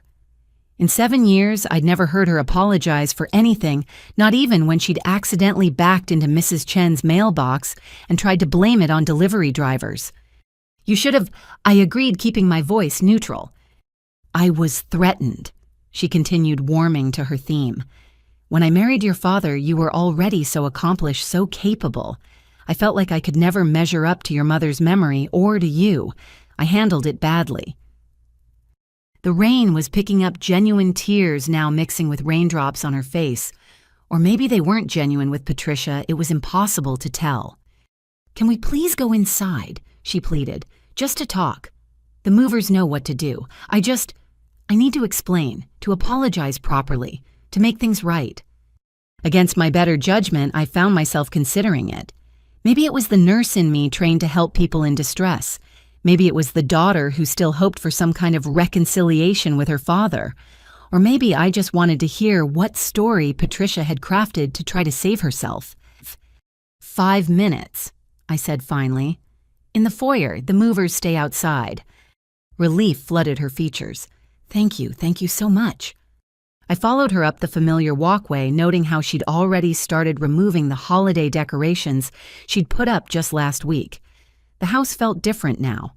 Hollow, transitional, caught between what it had been and what it would become. In the foyer, Patricia turned to face me. Without the rain as a prop, her performance had to rely on pure emotion. She was good, I had to give her that. "Jamie, I've been awful to you." She began wringing her hands. "I see that now. When Madison was arrested, when your father showed me those credit card bills, when I realized we were actually going to lose this house, it all became clear." She paused, seemingly overcome. "I've been jealous, petty, cruel. Your father loves this house because it reminds him of your mother, and instead of respecting that I tried to erase her, I made you sleep in that cold attic when there were empty bedrooms. I charged you rent in your own home. I let Madison treat you like staff. I treated you like staff." Each admission seemed calculated for maximum impact, but there was something else in her voice too. Fear, maybe, or the recognition that she'd overplayed her hand. "And now," I asked. "Now I want to make it right." She stepped closer and I caught the scent of her perfume, something expensive and cloying. "We're family, Jamie. Your father loves this house. It's all he has left of your mother. It would break his heart to leave." There it was, the guilt card. "We could start over," she continued, gaining momentum. "I'll apologize to you properly publicly if you want. Madison will too. We'll pay more rent, $8,000, $9,000, whatever you think is fair. We'll give you the master bedroom. You'll be treated as the homeowner you are. The homeowner I am would have tenants who respect the property and the lease agreement," I pointed out. "We'll sign a new lease with any terms you want. No pets, I'll make Madison rehome the dogs. No business from the house. No parties. We'll be model tenants." She reached out as if to touch my arm and I stepped back. Something flashed in her eyes, frustration maybe, or calculation. "Please," she said, trying another tactic. "Think about your father. He's not young anymore. The stress of moving, of starting over. And with the credit card situation, his credit is ruined. Who's going to rent to us?" "That's not my problem to solve." "But it could be," she pressed. "Let us stay and I'll take responsibility for the credit cards. I'll work with him to repair his credit. I'll get a full-time job, contribute properly. Madison too. We'll be the family you deserved all along." The promise rang hollow. 7 years of behavior couldn't be erased by desperation and pretty words. Where's this coming from, Patricia? This sudden change of heart? She drew herself up, perhaps sensing her emotional appeal wasn't working. "I spoke to my therapist last night," she said, producing tears again. "Emergency session. She helped me see how my own childhood trauma, my mother always favored my sister, made me recreate those patterns. I projected onto you, made you the scapegoat because I couldn't face my own insecurities." The therapy speak was almost impressive. She'd done her homework overnight, crafting a narrative that painted her as a victim of her own psychology, rather than a calculating manipulator. "Your therapist sounds insightful," I said dryly. "She is." Patricia latched onto this. "She wants to do family sessions, all of us working through this together, healing the wounds, building something better. Doesn't that sound wonderful?" "It sounds like something you should have considered 7 years ago." Her mask slipped again. "I'm trying here, Jamie. I'm humbling myself, admitting fault, offering to change. What more do you want?" "I want you out of my house." The words hung between us like a blade. Patricia's carefully constructed expression crumbled, replaced by something rawer. "You're really going to do this?" she said, disbelief coloring her tone. "You're really going to throw your own father out on the street because of petty resentments?" "I'm evicting tenants who violated their lease, changed my locks, and destroyed my property. The fact that one of those tenants happens to be my father is irrelevant to the legal facts." "Legal facts." Patricia's voice rose. "Is that all that matters to you? What about compassion? What about forgiveness? What about family? You should have thought about family when you called me the help, when you made me eat in the kitchen while you dined at my mother's table, when you charged me rent for an attic room in my own house while your daughter lived rent-free. People make mistakes. 7 years of consistent behavior isn't a mistake. It's a pattern. It's who you are." Patricia's face hardened, the last pretense of vulnerability disappearing. "Fine. You want to be vindictive? You want to destroy your relationship with your father? That's on you. But know this, he'll never forgive you. You're throwing away your only real family for what pride revenge. I'm reclaiming my home and my dignity. If that costs me a father who stood by while I was mistreated, then that's a price I've already paid." She stared at me for a long moment, perhaps finally understanding that no amount of manipulation would work. Then she straightened, pulling her designer armor back around herself. "You'll regret this," she said coldly. "When you're alone in this big house with no one but your self-righteousness for company, you'll regret it." "Maybe, but I'll be alone by choice, not because I've driven away anyone who won't serve me." Patricia turned on her heel, stalking toward the stairs. At the archway, she paused, looking back with pure venom in her eyes. "Your mother would be ashamed of you." The words were meant to wound, but they fell flat. I'd already faced that particular demon and found it toothless. "My mother," I said quietly, "would be ashamed of my father for marrying someone who treats her daughter like a servant. She'd be ashamed it took me 7 years to stand up for myself. But mostly, she'd be ashamed that the man she loved chose comfort over conscience, chose a new wife over his daughter's well-being." Patricia had no response to that. She disappeared upstairs, her footsteps heavy with defeat.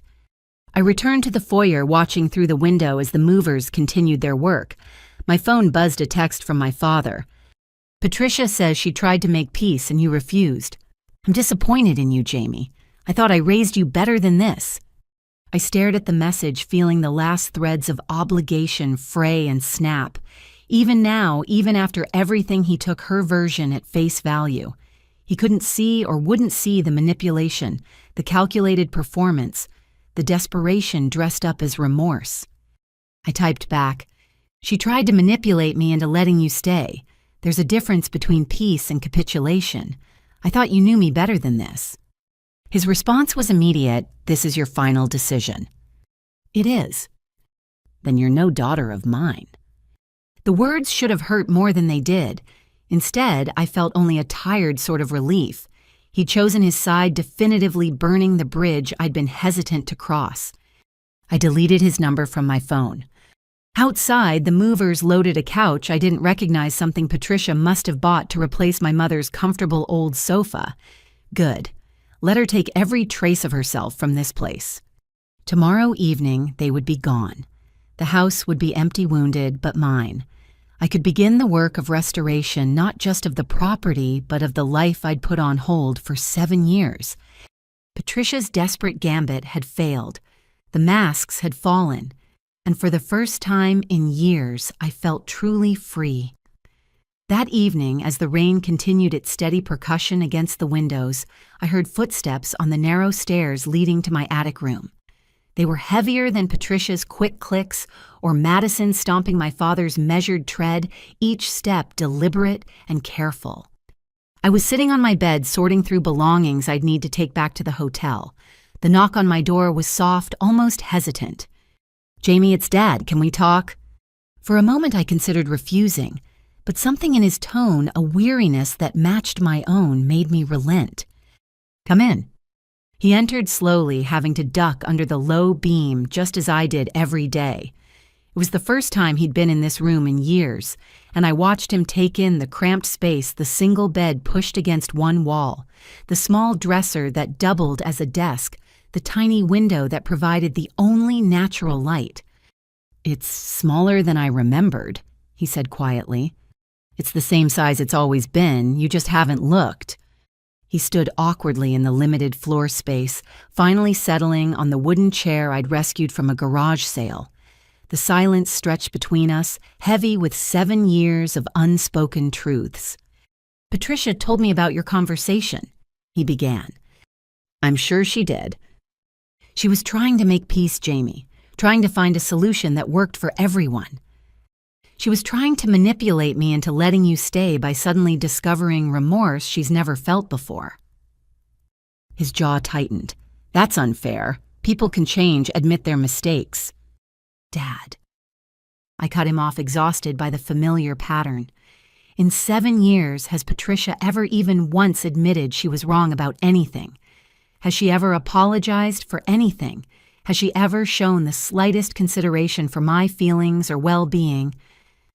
He opened his mouth, then closed it, unable to provide a single example. "Exactly," I continued. But the moment her comfortable life is threatened, she suddenly discovers therapy speak and crocodile tears. And you believe her because you always believe her, because it's easier than facing what you've allowed to happen in this house. What I've allowed, his voice sharpened. I've tried to keep peace in my home to balance everyone's needs by sacrificing mine. The words came out flat matter of fact. Every single time there was a conflict, you chose their comfort over my well-being.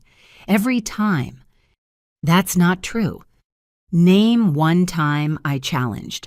One single instance where you stood up for me against Patricia or Madison. One time you said enough when they were treating me like hired help. The silence stretched again.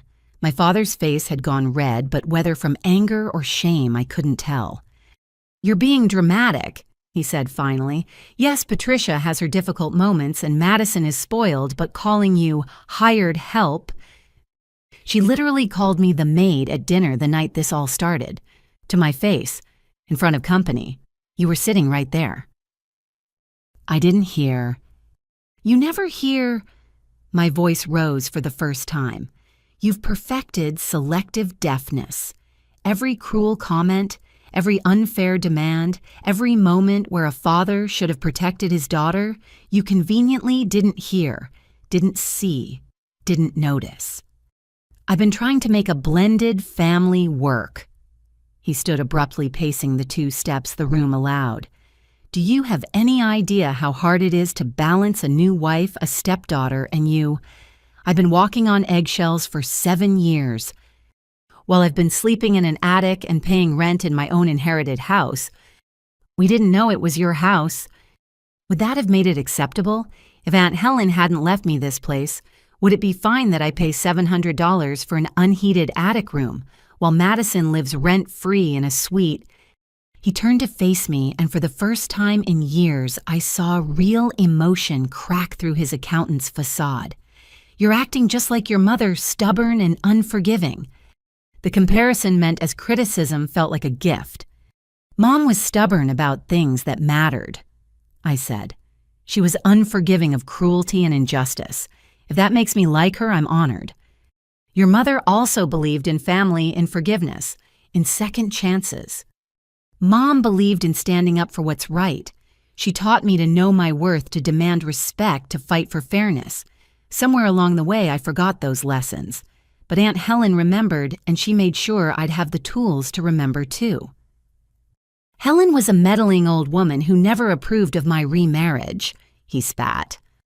Helen was the only family member who kept checking on me after Mom died, the only one who noticed I was being turned into a servant, the only one who cared enough to do something about it. By going behind our backs, by secretly buying our house, by ensuring I'd have security and dignity, by giving me the power to demand better treatment, by showing more love and concern in death than you've shown in life.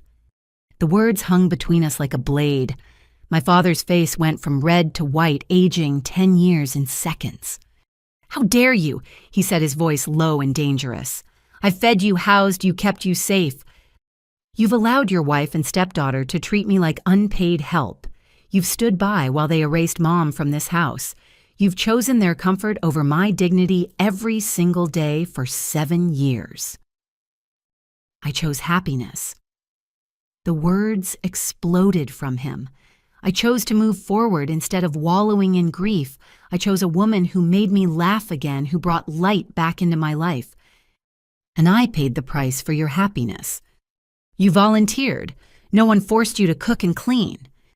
I volunteered to help family through a transition.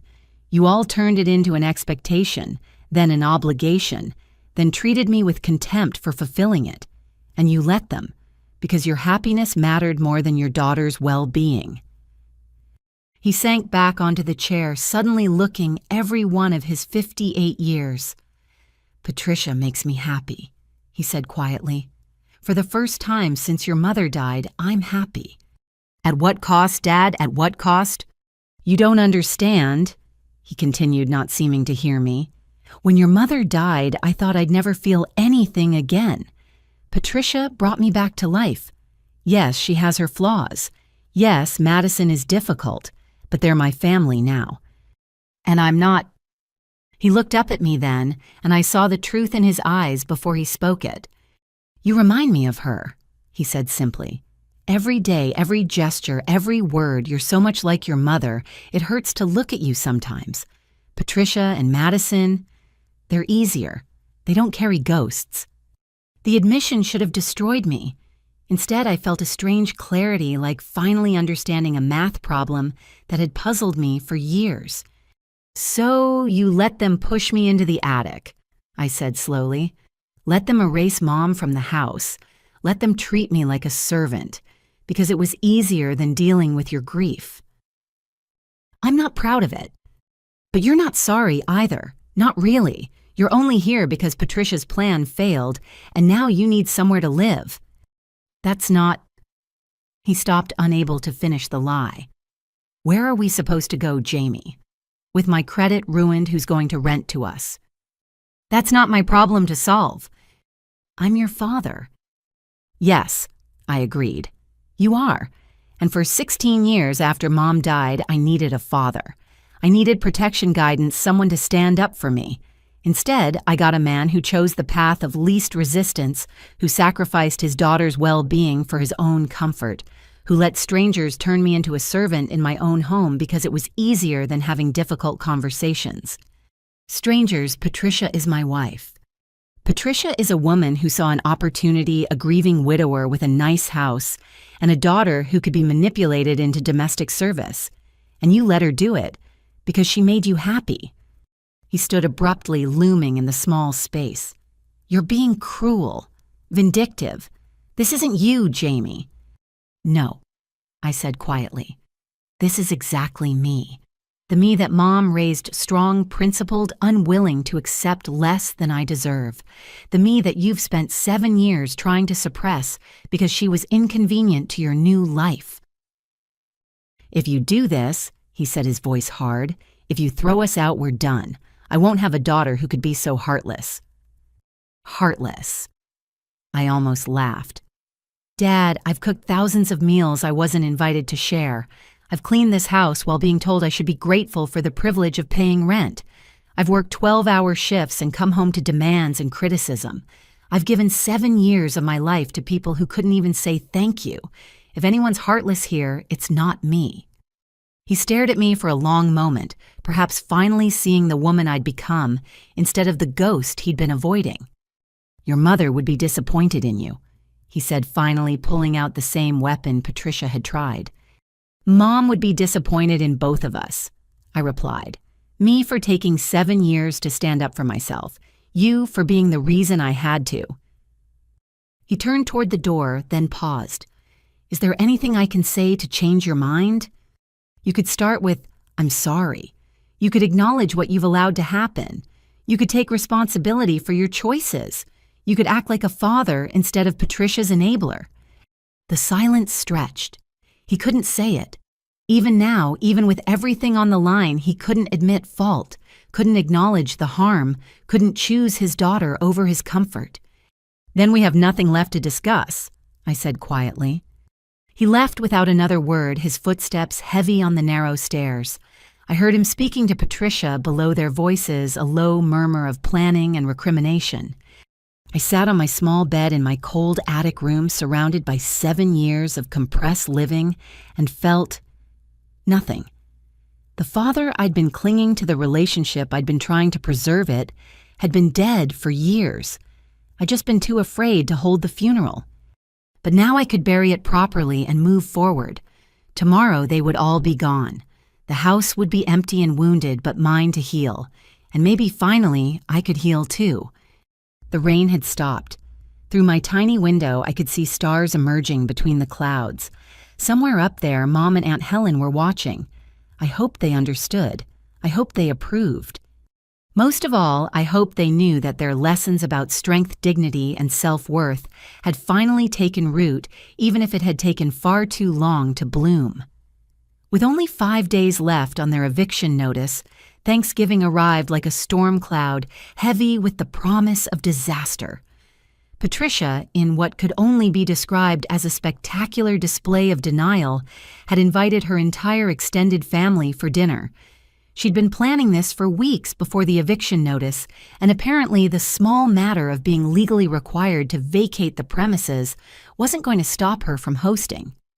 I'd taken the day off from work not to cook the elaborate feast I'd prepared for the past 7 years, but to protect my property and document any additional lease violations. I arrived at the house at 6 in the morning, finding it already bustling with activity. Patricia was in the kitchen directing Madison and 2 catering assistants she'd hired. The smell of turkey filled the air, competing with Patricia's sharp commands. Through the window, I could see rental chairs and tables being unloaded in the backyard despite the November cold. "What are you doing here?" Madison spotted me first, her voice dripping with hostility. She was wearing an apron that said, "Kitchen Princess." Ironic, considering I'd never seen her cook anything more complex than microwave popcorn. "Protecting my property," I said calmly, "and documenting continued lease violations." Patricia whirled around, brandishing a basting brush like a weapon.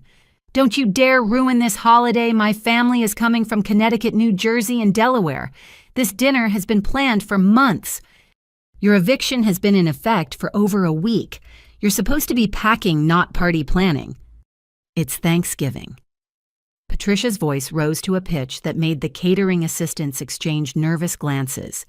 "A day for family, for gratitude, for respecting legal notices and property rights," I finished. "Every person you invite is another unauthorized guest on my property." "You're not seriously going to call the police on Thanksgiving?" Madison challenged. I pulled out my phone, showing them I had the non-emergency number ready. Try me. The standoff might have continued, but the doorbell rang. Patricia's sister Vivian had arrived early, along with her husband Robert and their 3 teenagers. I watched Patricia's face cycle through panic defiance and finally a brittle determination. "Act normal," she hissed at Madison, plastering on a smile as she went to greet her guests. What followed was perhaps the most surreal Thanksgiving I'd ever experienced. I set up my laptop in the formal dining room, the room I'd been banned from using for 7 years, and began working on documentation while Patricia's family arrived in waves. Each new arrival was greeted with increasingly frantic cheer by Patricia, who was trying desperately to maintain the illusion that everything was fine. She'd told them nothing about the eviction, nothing about the credit card fraud, nothing about Madison's arrest. As far as they knew, this was just another family gathering at Patricia's lovely home. "Patricia, darling, the house looks wonderful," Vivian gushed, air-kissing her sister. "Though I don't remember this furniture. Did you redecorate?" Patricia's laugh was strained. "Just a few changes. You know me, always updating." What Vivian didn't know was that half the furniture was already sold or packed, replaced with rentals, to maintain appearances. The family photos had been removed from walls, leaving telltale clean squares on the paint. Boxes were hidden in closets, and the garage the detritus of a life being hastily dismantled. By noon, 23 members of Patricia's extended family had arrived. They filled the house with conversation and laughter, oblivious to the underlying tension. I remained in the dining room, visible but separate, a specter at their feast. "Who's that?" I heard Vivian's teenage daughter whisper. "She's just sitting there working on Thanksgiving." "That's Jamie," Madison replied, loudly enough for me to hear. "The tenant. She's being evicted for not paying rent, but she won't leave. We've had to call lawyers." The lie was so brazen I actually laughed out loud, drawing stares from the assembled family. Patricia appeared in the doorway, her face a mask of forced calm. "Jamie, could I speak with you privately?" "No," I said, simply returning to my documentation. "But feel free to tell your family the truth about why you're being evicted. Start with the illegal garage conversion, or Madison's arrest, or the credit card fraud." The dining room fell silent.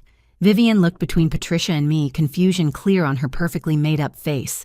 "Evicted Patricia? What is she talking about?" "It's a misunderstanding," Patricia said quickly. "A silly dispute about her violating multiple terms of the lease agreement on this property which I own," I interjected calmly. including hosting this gathering without permission. You own... Robert Vivian's husband was a corporate lawyer, and his professional instincts kicked in immediately. Patricia, you told us you own this house. The silence that followed was deafening. Patricia's mouth opened and closed, but no sound came out. Madison tried to salvage the situation with her usual grace. She's lying. She's just a bitter tenant who... I pulled out my phone, displaying the deed. I inherited this property from my great-aunt Helen 3 months ago. They've been my tenants currently under eviction for multiple lease violations and criminal activity. Criminal. Vivian's voice went up an octave. Patricia, what is going on? And then, like a dam breaking, the truth began to spill out. Not from Patricia, who was still trying to spin damage control, but from the questions and observations of her family. Why were there boxes stacked in the hallway? Why was Madison's boyfriend not attending? Why did the dining room have clean squares where pictures should be?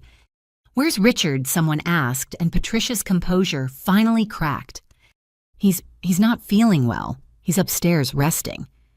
But I'd seen my father leave early that morning, presumably to avoid the dinner entirely.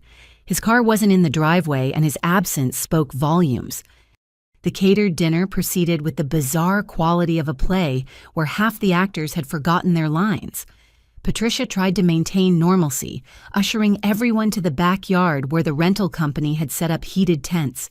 But whispers followed in her wake, questions multiplying like cells dividing.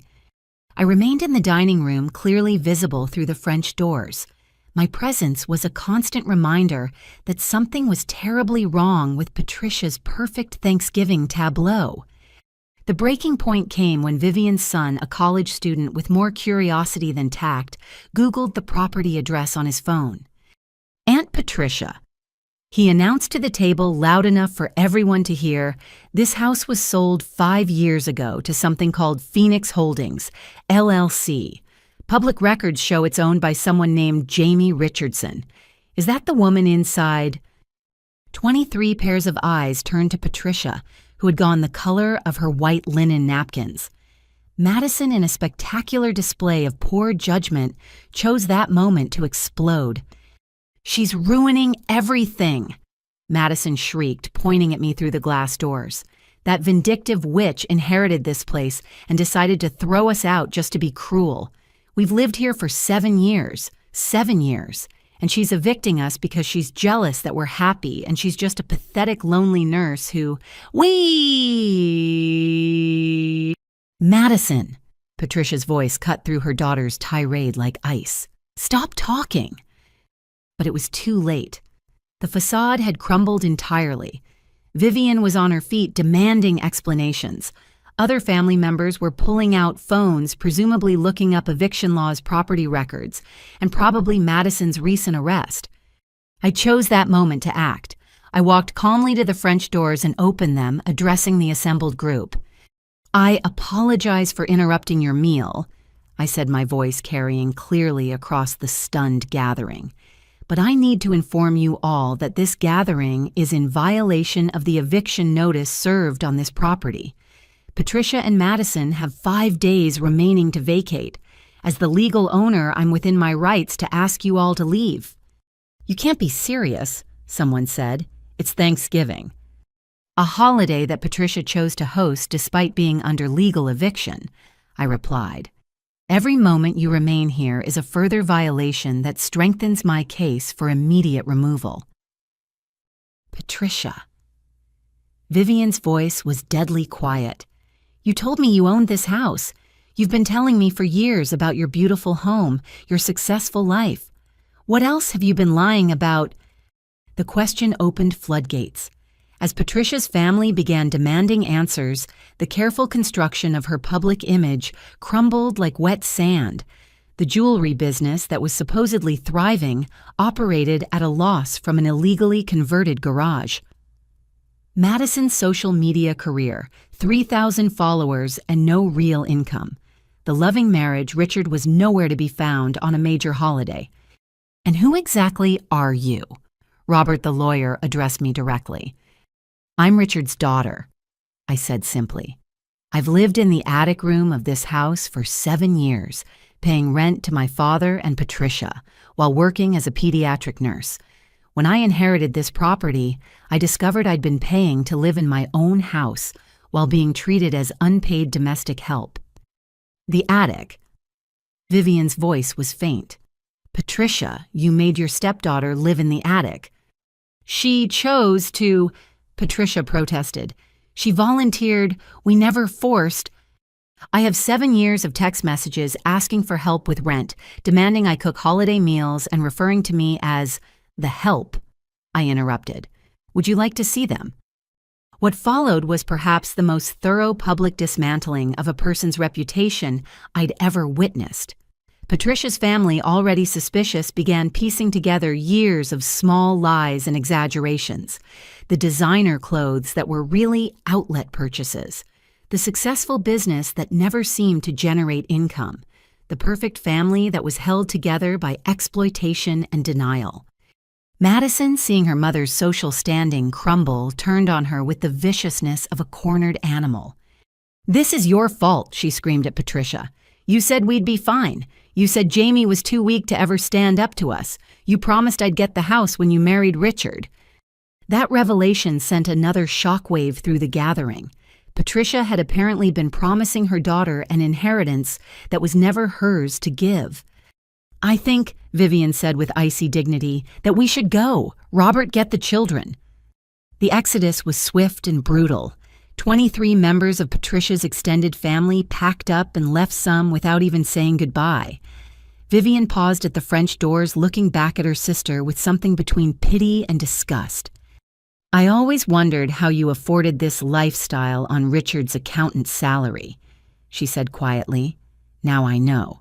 You built it on the back of a grieving young woman. How do you sleep at night?" "Patricia." She left without waiting for an answer. Within an hour, the backyard was empty except for the rental furniture and the ruins of a feast. Patricia sat at the head of the abandoned table looking older and smaller than I'd ever seen her. Madison had stormed off to her room, her sobs audible even from outside. I returned to the dining room, packing up my laptop and documentation. Through the window, I could see Patricia still sitting in the cold November air, surrounded by the wreckage of her carefully constructed life. My phone buzzed. A text from my father. "Patricia says you ruined Thanksgiving. I hope you're satisfied." I didn't respond. There was nothing left to say. As I prepared to leave, Patricia appeared in the doorway. Her makeup was ruined, her perfect hair disheveled, her holiday dress wrinkled and stained. "You destroyed me," she said quietly. "In front of my entire family, you destroyed me." "No," I corrected gently. "You destroyed yourself. I just stopped enabling the fiction." She had no response to that. I gathered my things and left, driving back to the hotel through streets quiet with holiday peace. Somewhere families were gathering in warmth and gratitude. Somewhere people were sharing meals without exploitation or cruelty. And somewhere in a beautiful Victorian house on Magnolia Street, Patricia Morrison sat alone among the ruins of a Thanksgiving that had revealed the truth she'd spent 7 years hiding. 5 more days, then I could begin rebuilding what they'd torn down, creating a home built on honesty instead of lies, respect instead of exploitation, and genuine love instead of calculated manipulation. It wouldn't be easy, but for the first time in 7 years, it would be real. The day after Thanksgiving, I woke to find my phone exploding with notifications. Dozens of tags on Instagram, Twitter, and TikTok. My stomach sank as I opened the first alert. Madison had gone nuclear. Her Instagram story was a masterclass in vindictive fiction. She'd posted a series of photos and videos, each carefully crafted to paint me as the villain in her family's tragedy.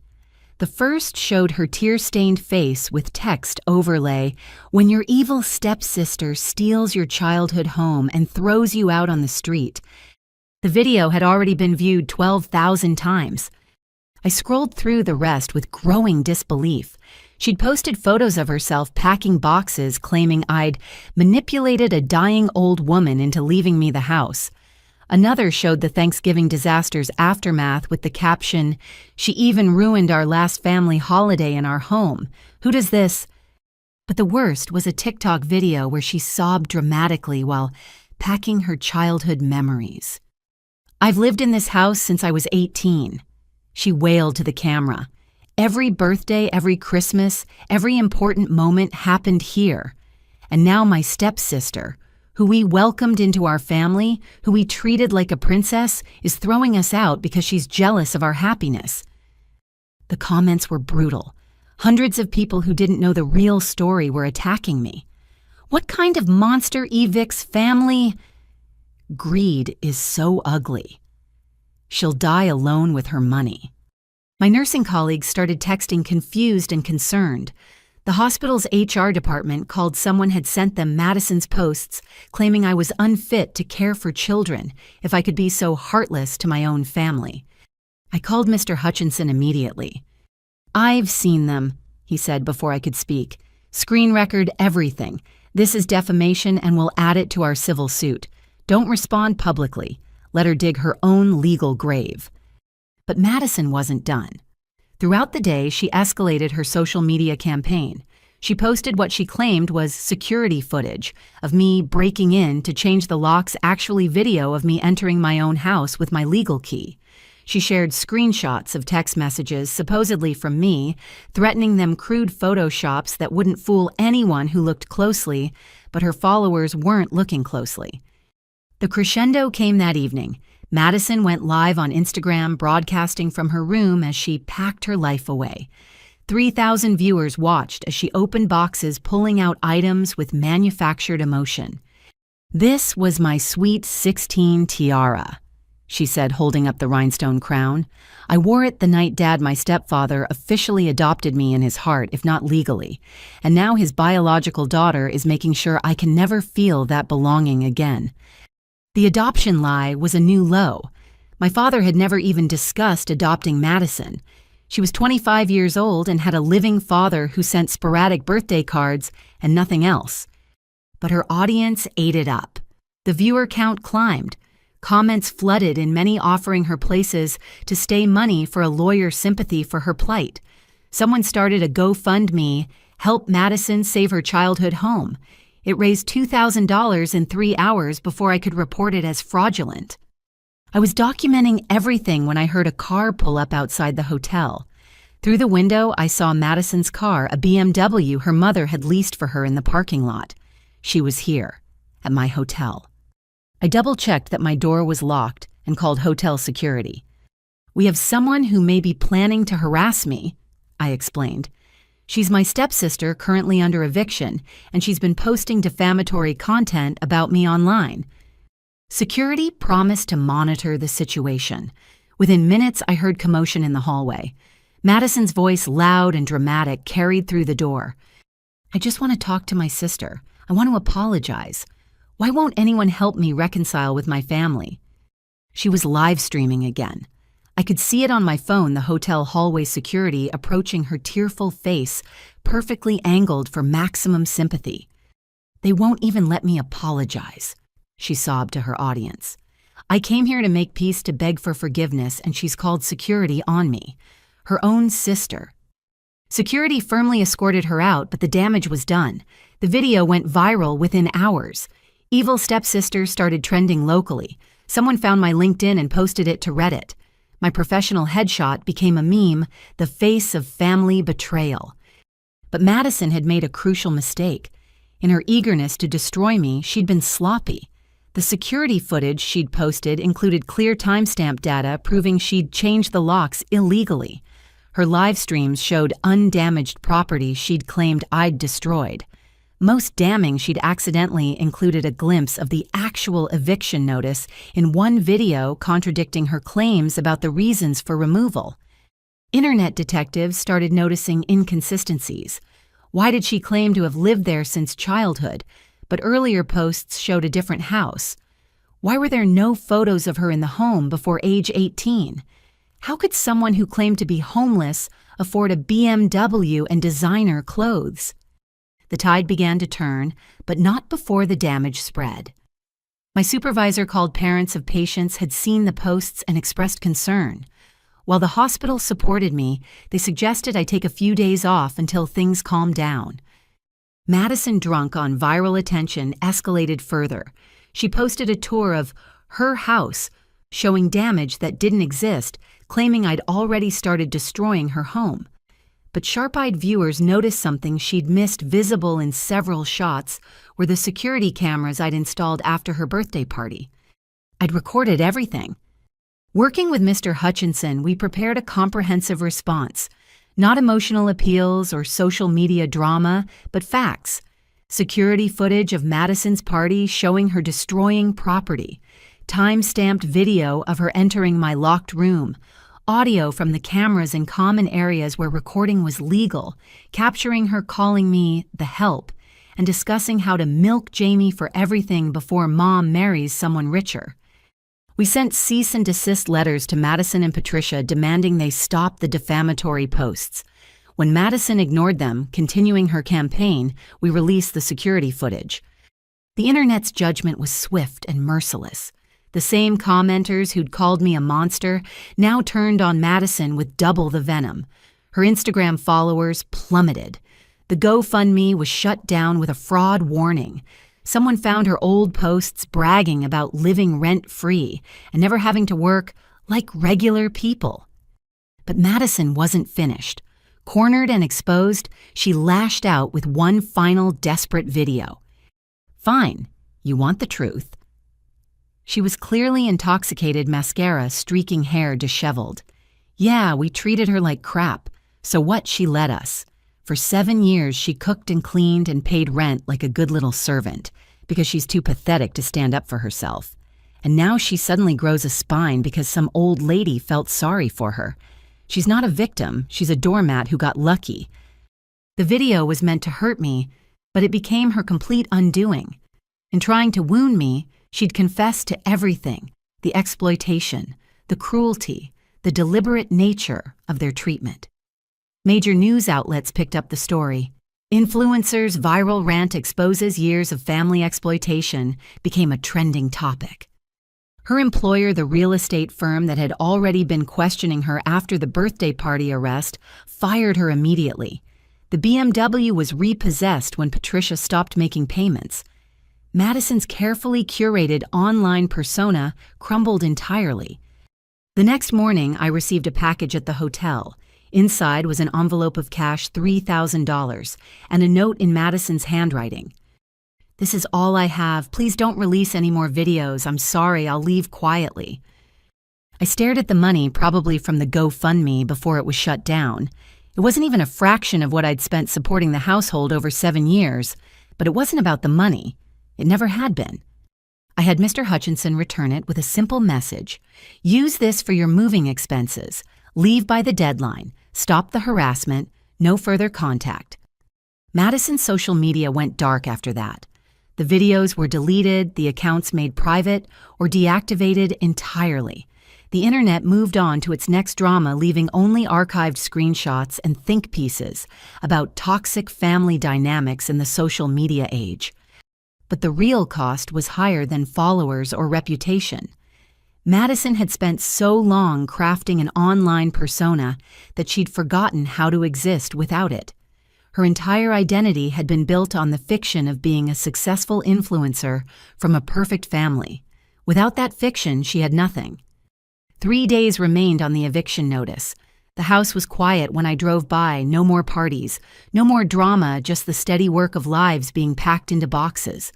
Madison's revenge had backfired spectacularly, accelerating their departure and cementing my decision. Sometimes the best response to someone trying to destroy you is simply to let them reveal who they really are. Madison had done that more thoroughly than I ever could have. The truth, as they say, had set us all free, just not in the way she'd intended. My lawyer, Mr. Hutchinson, arrived at the hotel the next morning with a manila envelope that felt heavier than its physical weight suggested. "I've been saving this for the right moment," he said, settling into the small chair by the window. "Your aunt was very specific about when you should receive this additional documentation. Inside the envelope were photographs, letters, and a thick document that looked like a private investigator's report. My hands trembled slightly as I began to read. The first page was a letter in Aunt Helen's distinctive handwriting. My dearest Jamie, if you're reading this, then you finally stood up to them. I'm so proud of you, dear one. I know it wasn't easy. I know you probably feel guilty, but you need to know the truth about why I did what I did. 3 years ago, I hired a private investigator, not to spy, but to check on you. You'd stopped calling as often, and when you did, you sounded so tired, so defeated. What he found broke my heart and ignited my anger in equal measure. I looked up at Mr. Hutchinson. She hired a private investigator. He nodded. She was concerned, but didn't want to interfere directly. She knew you'd refuse help out of pride or misplaced loyalty, so she gathered evidence instead. I returned to the letter. The investigator documented everything. The photos will show you what I saw you coming home from 12-hour shifts to cook elaborate meals you weren't invited to share. You cleaning while they lounged by the pool you weren't welcome to use. You paying rent for an attic room while Madison lived like a princess in what should have been your space. But the worst part was watching you shrink. Each year you became smaller, quieter, less like the vibrant young woman your mother raised. They weren't just taking your labor, Jamie. They were stealing your light. The photographs were damning.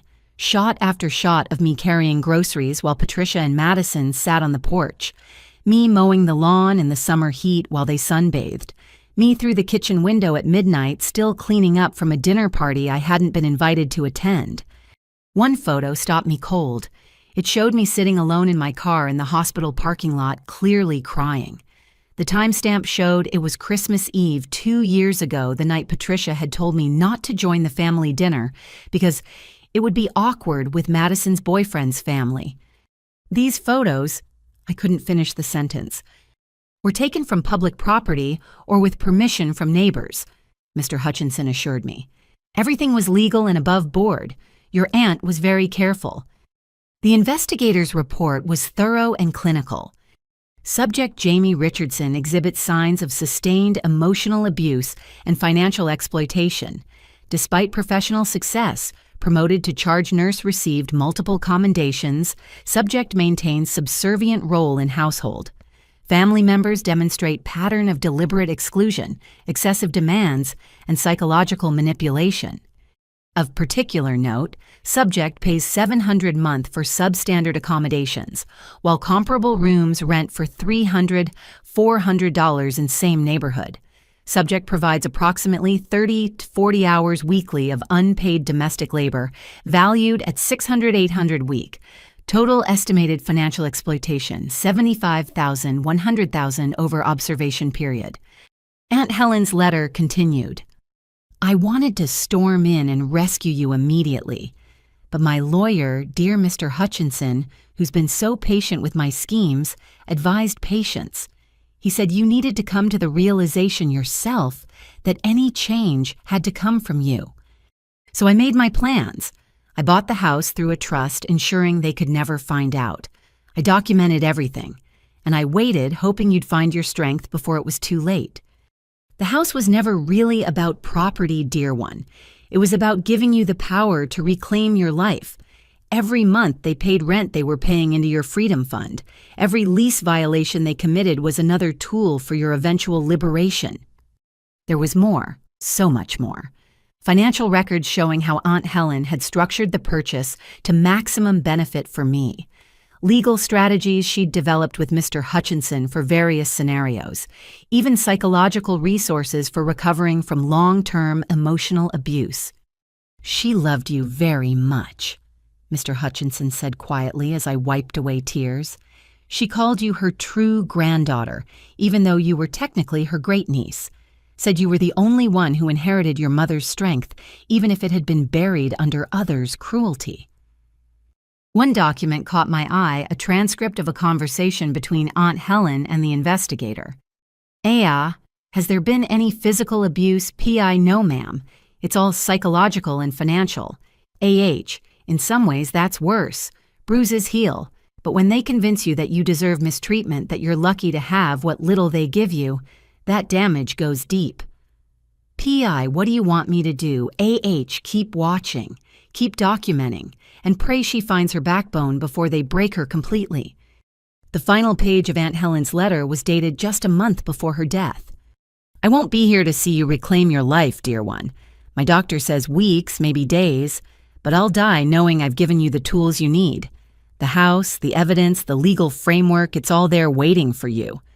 But more importantly, I want you to know this. You are not what they've made you believe. You are not the help. You are not a burden. You are not lucky to have that cold attic room. You are a talented, compassionate woman who saves children's lives. You are your mother's daughter, strong, capable, worthy of respect and love. You are someone who deserves to eat at the table, not in the kitchen. Someone who deserves to swim in the pool, not just clean it.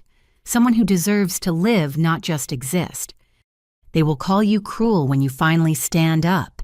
They will say you're vindictive, ungrateful, heartless. They will try every manipulation they know. Do not listen. Do not waver. Do not let them steal one more day of your life.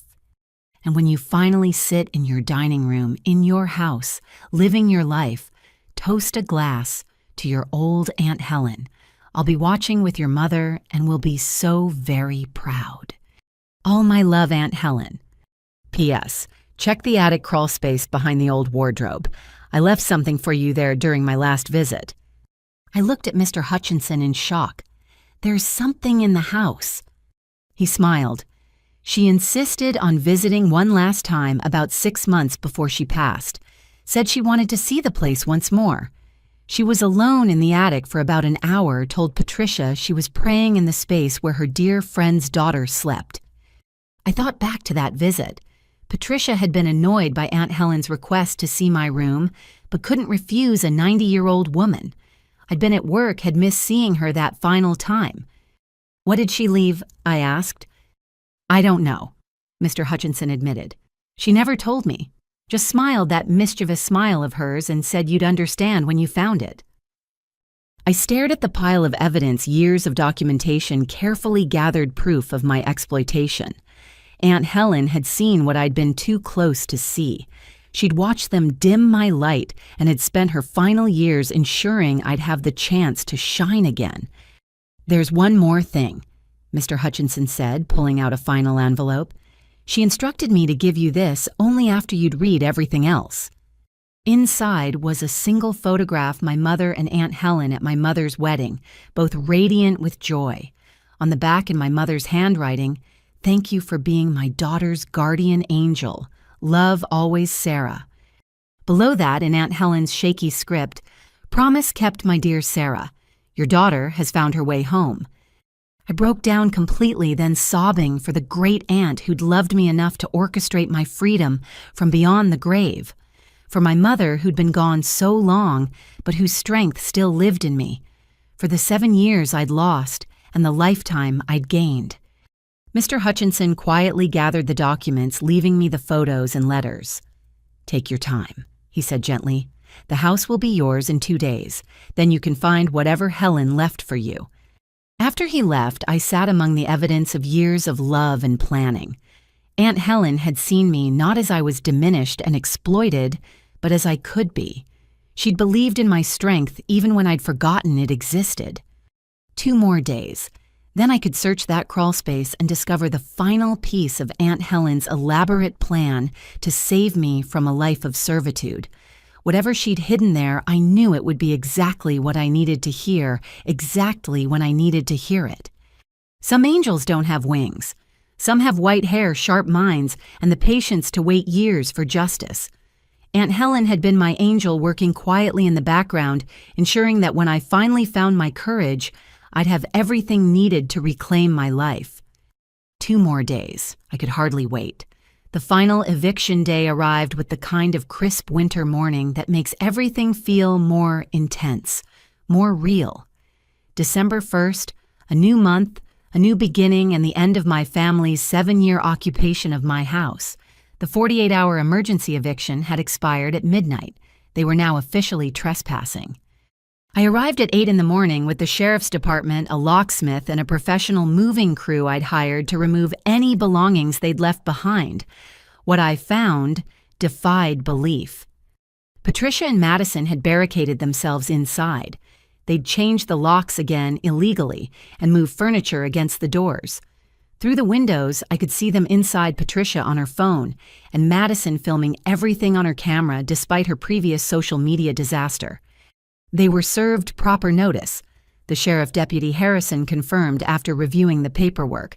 "This is criminal trespass now. We'll handle it." But before he could act, the front door opened. Patricia emerged dressed in a business suit as if heading to court with Madison, behind her wearing sunglasses despite the overcast sky. They were both holding signs. Patricia's read, "Unlawful eviction, elder abuse." Madison's proclaimed, "Housing is a human right." Behind them, they'd assembled what looked like a makeshift protest. 3 of Patricia's friends from her jewelry-making circle stood on the porch with their own signs. Someone had alerted local media a news van pulled up just as we arrived. "This is an illegal eviction," Patricia announced loudly, clearly playing to the cameras. "I am 55 years old, being thrown out of my home of 7 years by a vindictive landlord who happens to be my stepdaughter. This is elder abuse and discrimination."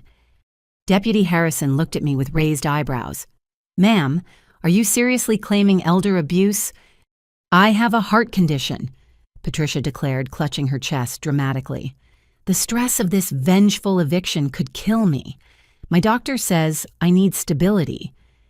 From my bag, I produced a file Mr. Hutchinson had prepared for exactly this scenario. "Here's the lease agreement she signed the legal eviction notice served 21 days ago.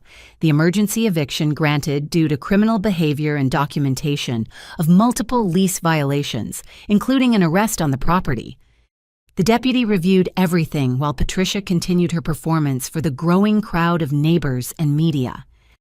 "We've lived here 7 years," she cried out. "We've made this a home, and now right before Christmas she's throwing us out because we couldn't afford a rent increase."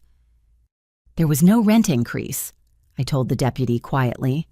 "They're being evicted for cause." Madison had started live streaming again, narrating to her phone, "Day of our illegal eviction. The cops are here to throw us out like trash. This is what happens when family turns on family." The reporter from the news van approached, microphone extended. "Can you comment on the situation?" I was about to decline when Mr. Hutchinson's car pulled up. He emerged carrying a box of documents, having anticipated this final stand. "I represent the property owner," he announced with authority that made everyone pay attention. "Ms. Morrison and Ms. Madison are trespassers who've exhausted all legal remedies. They've been properly evicted for multiple lease violations, including operating an illegal business, unauthorized renovations that created safety hazards, and criminal activity, resulting in arrest." "What criminal activity?" the reporter asked, sensing a story. "Ms. Madison was arrested for hosting a party that resulted in property damage and multiple citations for underage drinking," Mr. Hutchinson said calmly. "She changed the locks illegally, barring the owner from her own property. Would you like to see the police reports?" The tide was already turning, but Patricia wasn't finished. She suddenly collapsed onto the porch, clutching her chest. "My heart," she gasped. "The stress, call an ambulance." Madison dropped her phone, rushing to her mother. "Mom, oh my God, she's having a heart attack. You're killing her." She pointed at me accusingly. "You're literally killing my mother." Deputy Harrison called for paramedics while I remained calm. I'd seen enough medical emergencies to recognize performance versus reality. Patricia's breathing was even her color good, her clutching theatrical, rather than distressed.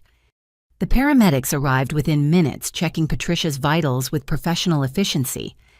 "Ma'am, your heart rate is slightly elevated but well within normal ranges," one reported. "Your blood pressure is actually excellent. Are you experiencing any actual chest pain?" "It comes and goes," Patricia said weakly, eyes darting to the cameras. "We should transport you for evaluation," the paramedic said, following protocol, "just to be safe." "But my house—" "Ma'am, if you're having a cardiac event, we need to get you to the hospital immediately." Caught in her own performance, Patricia had no choice but to be loaded into the ambulance. Madison tried to use this as leverage. "You see," she announced to the cameras, "my mother is being taken to the hospital because of this cruel eviction. We're not leaving. We're staying right here until—" Miss Deputy Harrison interrupted. "You're trespassing. You have two choices: leave voluntarily now or be arrested." Madison's bravado crumbled. "But my mom is receiving medical attention, which she apparently needs due to a pre-existing condition, not today's events. Now what's it going to be?" The cameras captured it all. Madison's face cycling through defiance, fear, and finally defeat. Her previous arrest had taught her that handcuffs weren't worth the Instagram content. "Fine," she spat, "but I need time to pack. You had 21 days. I said, speaking publicly for the first time. Plus an additional 48 hours after the emergency eviction. You chose to spend that time on social media and fake protests instead of packing.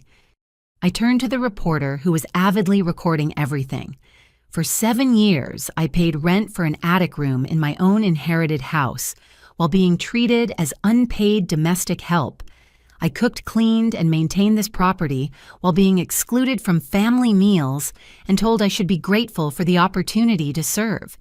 When I inherited this house and asked them to either treat me with respect or leave, they chose to leave. Everything else has been their attempt to avoid consequences for their choices." "That's a lie," Madison shrieked, but even she seemed to realize how hollow it sounded. The professional movers I'd hired began their work under the sheriff's supervision.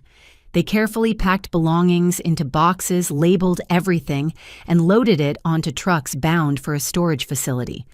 I'd paid for 1 month of storage, more than I was legally required to do, to give them time to collect their things. Madison followed the movers, filming and narrating dramatically. "There goes my childhood dresser, my memories, my life." But the neighbors who'd gathered weren't buying it. Many had witnessed years of my treatment. Mrs. Chen stood at her fence, arms crossed, shaking her head at Madison's theatrics. "I remember when you moved in," Mrs. Chen called out loud enough for everyone to hear. "You were 18, not a child, and that dresser came from a garage sale 2 years ago. I was there when your mother bought it for $40. Other neighbors began sharing their own observations. Mr. Peterson from 2 houses down mentioned seeing me mowing the lawn at dawn before hospital shifts. The Kaufmans recalled birthday parties I wasn't invited to despite preparing all the food. Sarah from across the street talked about hearing Patricia screaming at me for buying the wrong brand of coffee. The narrative Patricia and Madison had tried to craft of cruel eviction and family betrayal crumbled under the weight of community testimony. The locksmith changed the locks for the final time, installing a high-security system Mr. Hutchinson had recommended. The house was legally and finally mine. Madison made one last attempt at drama, throwing herself across the doorway. "You can't do this. This is my home." "No," I said firmly. "It's mine. It's been mine for 3 months legally and for 28 years by right of birth and love. You're no longer welcome here." Deputy Harrison gently but firmly moved Madison aside. She stood on the lawn looking lost without her props and protest signs. "Where am I supposed to go?" she asked, and for the first time it sounded like a genuine question rather than manipulation. "That's not my responsibility," I replied. "But I'd suggest you start with getting a job and learning to support yourself. You're 25 years old, it's time." The news crew packed up, having gotten their story. The neighbors dispersed, many offering me quiet words of support. The movers finished loading the trucks and handed me an inventory. Madison called an Uber, dragging her immediately necessary belongings in designer luggage. Before getting in the car, she turned back one more time. "I'll never forgive you for this," she said. "I'm not asking for forgiveness," I replied. "I'm asking for you to leave, and now finally you have." The Uber pulled away, taking Madison to wherever Patricia's friends would house her. The sheriff's department left after confirming the property was secure. Mr. Hutchinson shook my hand and promised to handle any remaining legal issues. And then for the first time in 7 years, I stood alone in front of my house with keys that only I possessed. The sun broke through the clouds as I unlocked the door and stepped inside. The house was empty, echoing with possibility. There was damage to repair, cleaning to be done, and a life to rebuild. But first, there was something I needed to find. I climbed the stairs to the attic, my prison for 7 years, and looked for the crawl space behind the old wardrobe. Whatever Aunt Helen had left for me was waiting, and finally, I was ready to receive it. The moving day meltdown was over. The protests had failed.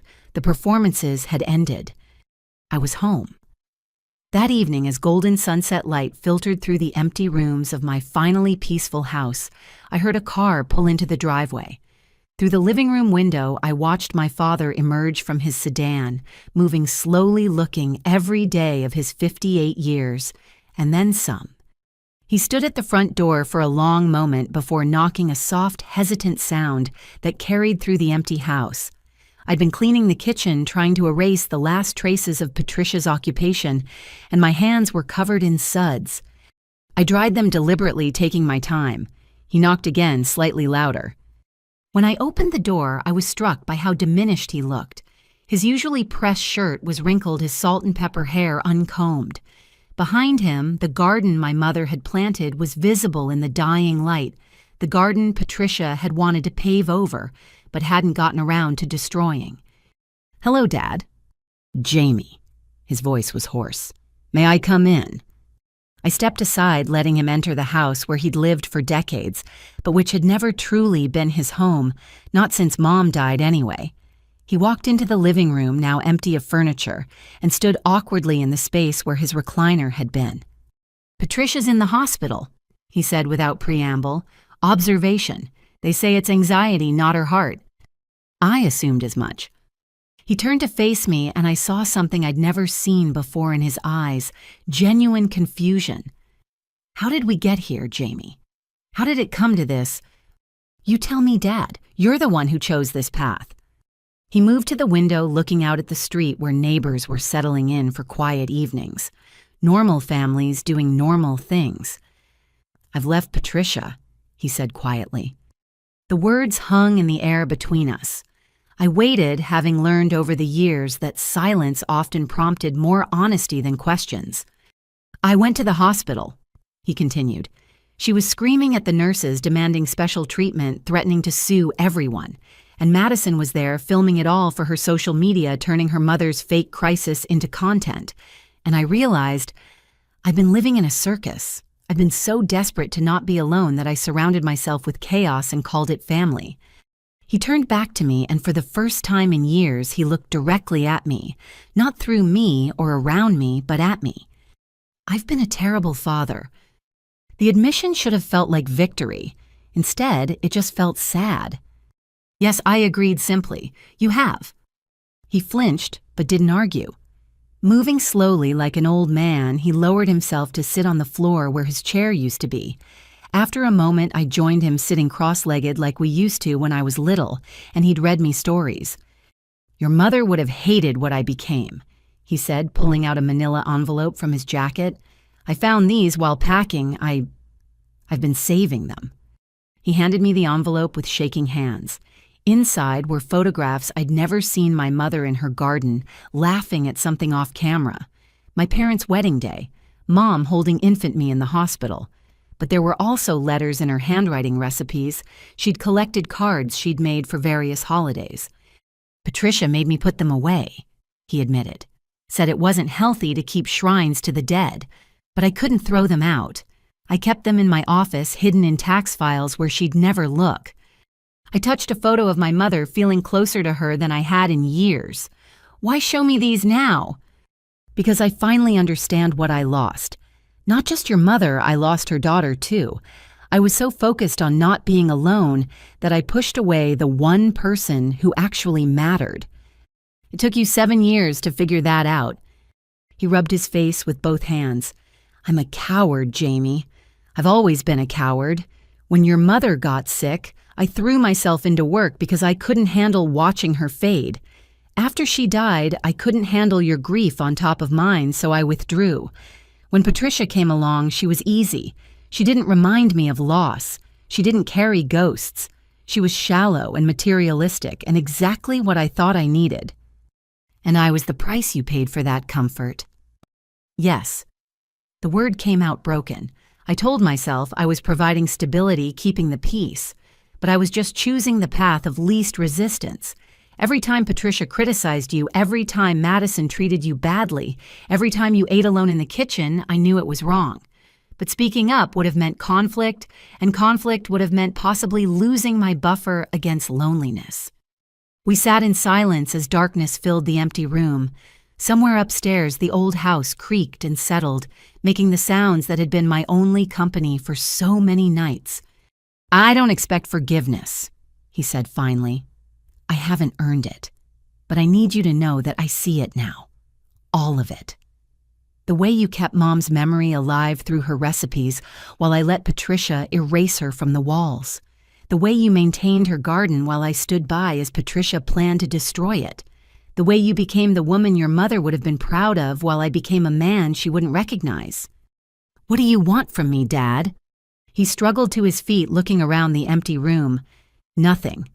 I have no right to want anything from you. I needed to tell you the truth. And to give you these." He gestured to the photos. "They belong with someone who actually loved her." He moved toward the door, then stopped. From his pocket, he pulled out a small velvet box. "One more thing. This was your mother's. I should have given it to you years ago, but Patricia said—" He shook his head. "It doesn't matter what Patricia said." I opened the box. Inside was my mother's engagement ring, a simple solitaire diamond in an antique setting. I'd asked about it after she died, but Dad had said it was in the safety deposit box. Another lie to keep the peace. "She wanted you to have it," he said quietly. "Told me before she died. Said when you found someone who loved you the way you deserved to be loved, you should wear it, or reset it, or sell it, whatever brought you joy. She just wanted you to have the choice." Tears blurred my vision. All these years while I'd been serving meals in my mother's kitchen, her ring had been hidden away because Patricia didn't want reminders of the first wife. "Patricia never knew I kept it," he added. "One small rebellion in 7 years of capitulation." I slipped the ring onto my right hand. It fit perfectly. My father moved to the door again, pausing at the threshold. "I'm staying at the extended stay on Riverside, trying to figure out what comes next. I know I have no right to ask, but could you let me know you're okay sometimes? A text, an email, anything. Not for me. I know I don't deserve that. But your mother. I promised her I'd take care of you, and I failed so completely. At least let me know you're thriving despite my failures." I looked at this broken man who'd chosen comfort over courage for 7 years. Part of me wanted to rage at him to list every moment he'd failed me. But what would be the point? He already knew. It was written in every line on his face, every slump of his shoulders. "I'll think about it," I said finally. He nodded, accepting that was more than he deserved. "I love you, Jamie. I know I haven't shown it. I know words are cheap after years of silence. But I do love you, and I'm proud of who you've become. Your mother raised you right in those 12 years she had. I just wish I'd had the strength to continue her work." He left then, walking to his car like a man carrying stones. I watched from the doorway as he drove away, tail lights disappearing into the darkness. I closed the door and locked it, then stood in my empty house holding my mother's photos and wearing her ring. The silence felt different now, not lonely, but peaceful. Not abandoned, but free. My father had finally stood up. Not for me, that ship had sailed, but to me. He'd acknowledged his failures, returned what he'd hidden and left without asking for absolution I couldn't give. It wasn't enough. It could never be enough to erase 7 years of betrayal. But it was something, a period at the end of a long, painful sentence. I climbed the stairs to the attic one more time, ready now to find whatever Aunt Helen had left. My mother's ring caught the hallway light, sparkling like a promise. My father had made his last stand, such as it was. Now it was time for my life to truly begin. Within a month, the transformation was complete. What had once been a house filled with tension and servitude had become a home that breathed with new life and possibility. The illegal garage conversion Patricia had created for her jewelry business became my art studio. I'd forgotten how much I loved to paint. 7 years of exhaustion had buried that joy, along with so many others.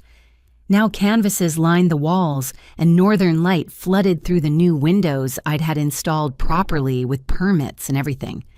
Madison's former party room in the basement was now a library.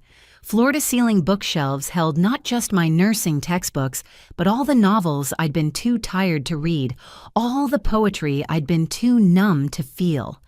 A comfortable reading chair sat by the window, and I'd actually used it, imagine that, sitting still in my own house without guilt. The real transformation, though, was in the business I'd started. 2 bedrooms now served as Airbnb rentals, decorated with a mix of modern comfort and vintage charm that honored the house's history. The basement apartment, once Madison's overflow closet, had been converted into a beautiful rental unit. A young couple, both teachers, had moved in and filled the space with warmth and gratitude that made me realize how starved I'd been for basic human kindness. "You're sure about the rent?" Melissa had asked when they'd first viewed the apartment. "It's below market rate for this neighborhood." I'm sure I'd told them. I'd rather have good tenants who appreciate the space than maximize profit. They'd brought me cookies the first week and invited me to dinner the second. After 7 years of cooking for people who couldn't be bothered to include me sitting at their table, while Tom told funny stories about his 5th graders, felt like a miracle. The Airbnb had taken off faster than I'd expected. The Victorian's character, combined with its location, and my mother's garden now restored to its former glory, made it popular with visitors. I'd even hired Mrs. Chen's niece, a college student, to help with the cleaning and check-ins. "You're a natural at this," she'd told me after I'd explained my system for the 3rd time, worried I was being too particular. So organized, but also so welcoming. The local news station had called wanting to do a follow-up story. From family drama to business success, local nurse transforms inherited home into thriving rentals. I'd agreed, but only because it gave me a chance to set the record straight.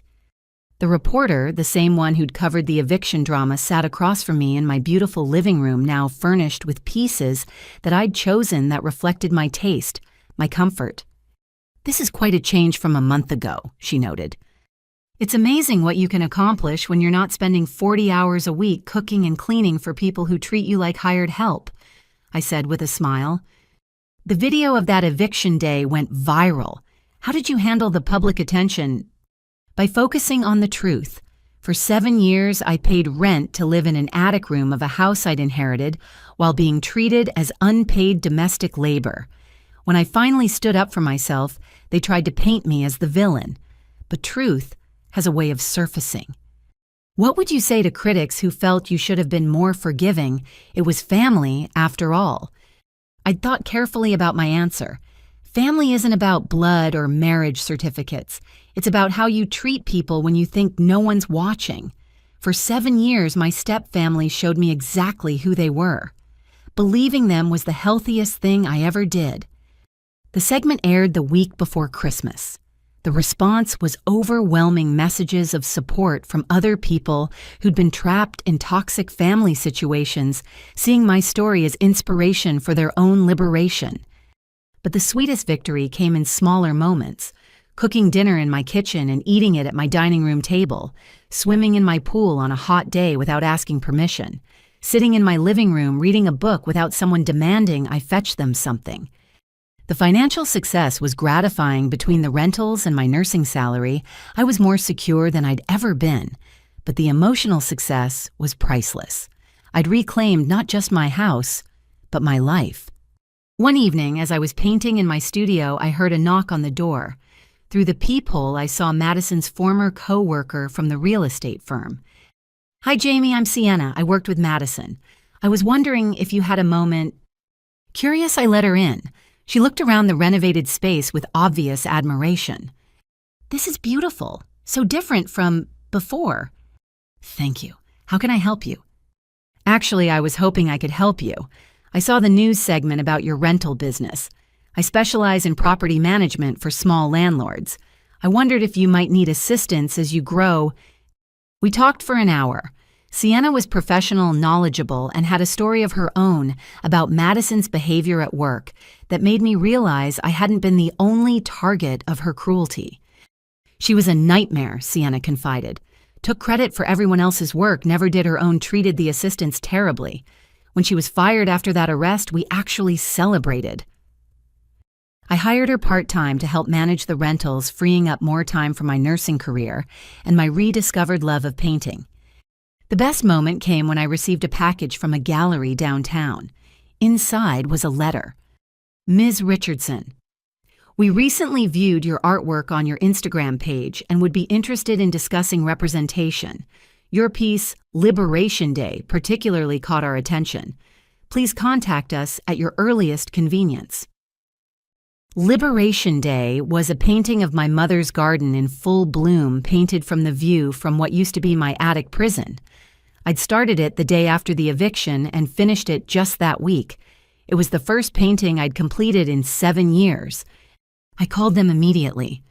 As Christmas approached, I decorated the house for the first time in years, with decorations I chose in a style that felt like me. The tenants helped turning it into a party. Mrs. Chen brought cookies. My colleagues from the hospital stopped by with wine. Even Mr. Hutchinson came bringing his wife and a bottle of champagne. To sweet victory, he toasted, raising his glass in my dining room, where I'd once stood, frozen, holding a tray of appetizers I wouldn't be invited to share. To Aunt Helen, I countered, who saw what others refused to see and gave me the tools to save myself. Later that night, after everyone had gone home, I sat in my living room, and opened my laptop to check the Airbnb bookings. January was already nearly full. The young teachers had asked about extending their lease. Sienna had sent 3 potential clients interested in having me manage their rental properties. My phone buzzed with a text. For a moment, my heart lurched, thinking it might be Patricia or Madison, but it was my father. Saw the news segment. You look happy. Your mother would be so proud. I'm proud too, for whatever that's worth. Merry Christmas, Jamie. I stared at the text for a long moment, then typed back, Merry Christmas, Dad. It wasn't forgiveness, it wasn't reconciliation, but it was acknowledgement that life moves forward, that victories can be sweet without being vengeful, that success is the best response to those who said you'd never achieve it. I poured myself a glass of wine, good wine, not the cheap stuff Patricia bought, and raised it to the empty room that wasn't empty at all. It was full of possibility of peace, of the promise that the best was yet to come. The girl who'd been treated like the help was now helping others find homes. The woman who'd been banished to the attic now owned the entire house. The nurse who'd saved so many had finally saved herself. Sweet victory indeed. 6 months later, on a snowy Christmas Eve, my house on Magnolia Street glowed with warmth and light. Not the harsh showing-off illumination that Patricia had favored, but a gentle welcome that would have made my mother smile. I stood in my kitchen, truly my kitchen now, pulling the last batch of sugar cookies from the oven. The same recipe my mother had used, the one I'd made for 7 years, while being told I was naturally domestic. But tonight was different. Tonight I was cooking for people who saw me as family, not staff. Not. Those smell amazing. Melissa appeared in the doorway carrying a stack of plates. She and Tom had become more than tenants over the months they'd become friends. Real friends who helped without being asked and included without obligation. My mom's recipe, I said, transferring cookies to the cooling rack. She used to say the secret was love. My father finished from behind Melissa. She always said the secret ingredient was love. The room paused. Melissa, sensing the weight of the moment, quietly excused herself to the dining room where the others were gathered. My father stood in the doorway of the kitchen he'd lived in for decades, holding a poinsettia plant. He looked healthier than he had 6 months ago, cleaner somehow, as if the weight of his choices had been acknowledged and set down. You came, I said simply. You invited me. He set the plant on the counter, then pulled out an envelope. I wanted to give you this. It's not a Christmas gift. It's restitution. Inside was a check for $42,000. "It's every penny of rent you paid plus interest," he explained quietly. "I know money doesn't fix anything, but you never should have paid to live in your own home. This is the least I can do." I looked at the check, then at him. 6 months of therapy had changed us both, me learning to set boundaries, him learning to respect them. "Thank you," I said, putting the check aside. "Would you like to stay for dinner?" His eyes filled with tears. I'd be honored. The dining room was full of the family I'd chosen. Mrs. Chen and her husband occupied the seats where Patricia used to hold court. 2 of my nursing colleagues, Jenny and Amara, sat where Madison had filmed her viral videos. Tom was in my father's old chair telling one of his teaching stories. Mr. Hutchinson and his wife had claimed the corner near the restored china cabinet.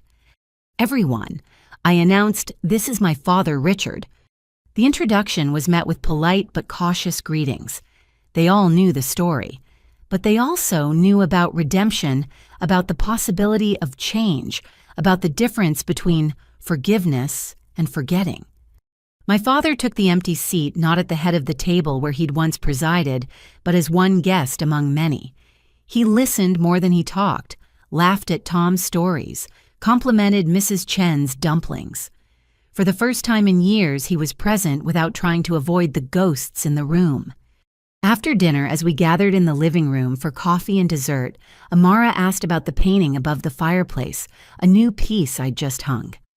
"It's called Inheritance," I explained. "My first sale to a collector, actually."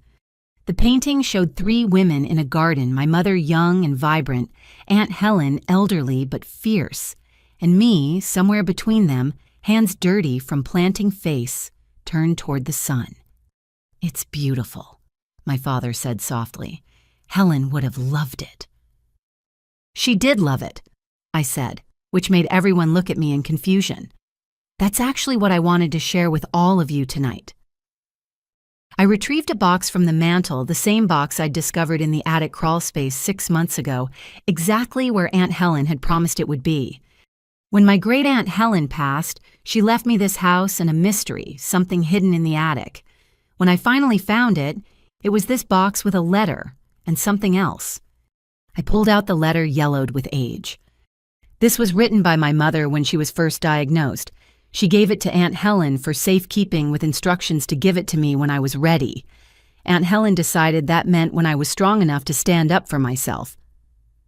With steady hands, I read, "My dearest Jamie, if you're reading this, it means I'm gone and you've finally found your strength. I know it's there, I can see it in you, even at 12, that core of steel beneath your gentle heart. I don't know what your life will look like when you read this. I don't know who will love you, who will hurt you, who will try to dim your light, but I know who you are, and more importantly, I know who you'll become. You'll become someone who heals others because you understand pain. You'll become someone who creates beauty because you've seen ugliness. You'll become someone who stands up for herself because you've learned that no one else can do it for you. The house is just a building, my darling. What makes it home is the love within its walls.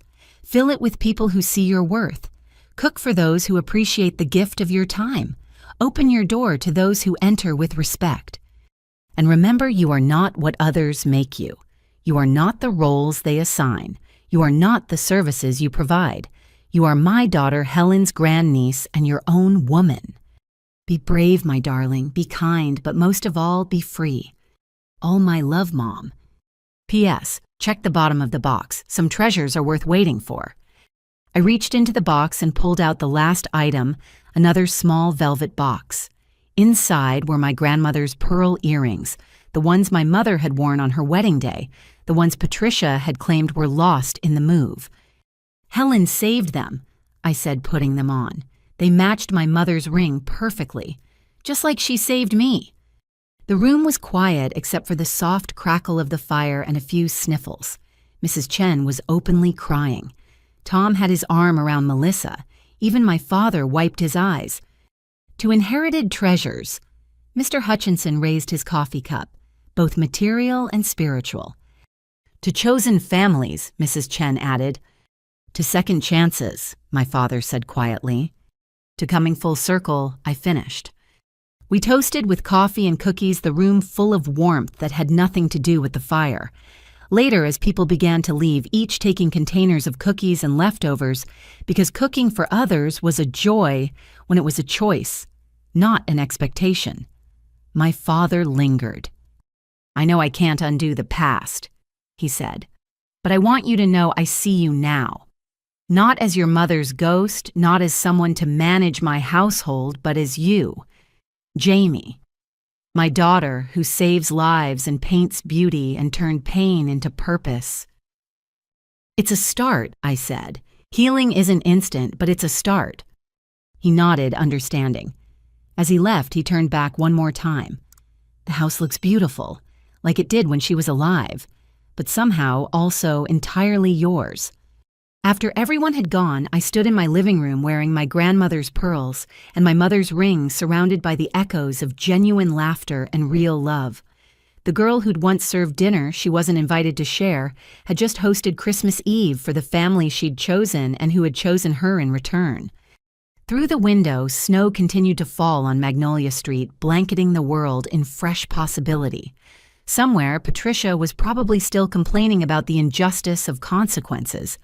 Madison was likely crafting another social media persona, another fiction to replace the one that had crumbled. But here in this house, that had seen so much pain and finally witnessed joy, I was exactly where I belonged. Not in the attic, not in the kitchen, not on the margins of other people's lives, but at the center of my own story, surrounded by people who saw my worth not in what I could do for them, but in who I was. The circle was complete. The girl who'd lost her mother had found her strength. The woman who'd been called the help had helped herself. And the house that had been a prison had become a sanctuary not just for me, but for everyone who entered with love and left with cookies.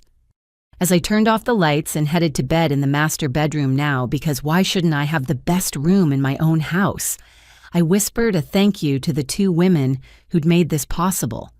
My mother, who'd planted the seeds of strength, and Aunt Helen, who'd made sure they had room to grow. Tomorrow was Christmas. There would be more gatherings, more laughter, more life lived fully and freely. But tonight, in the quiet of my reclaimed home, I was simply grateful.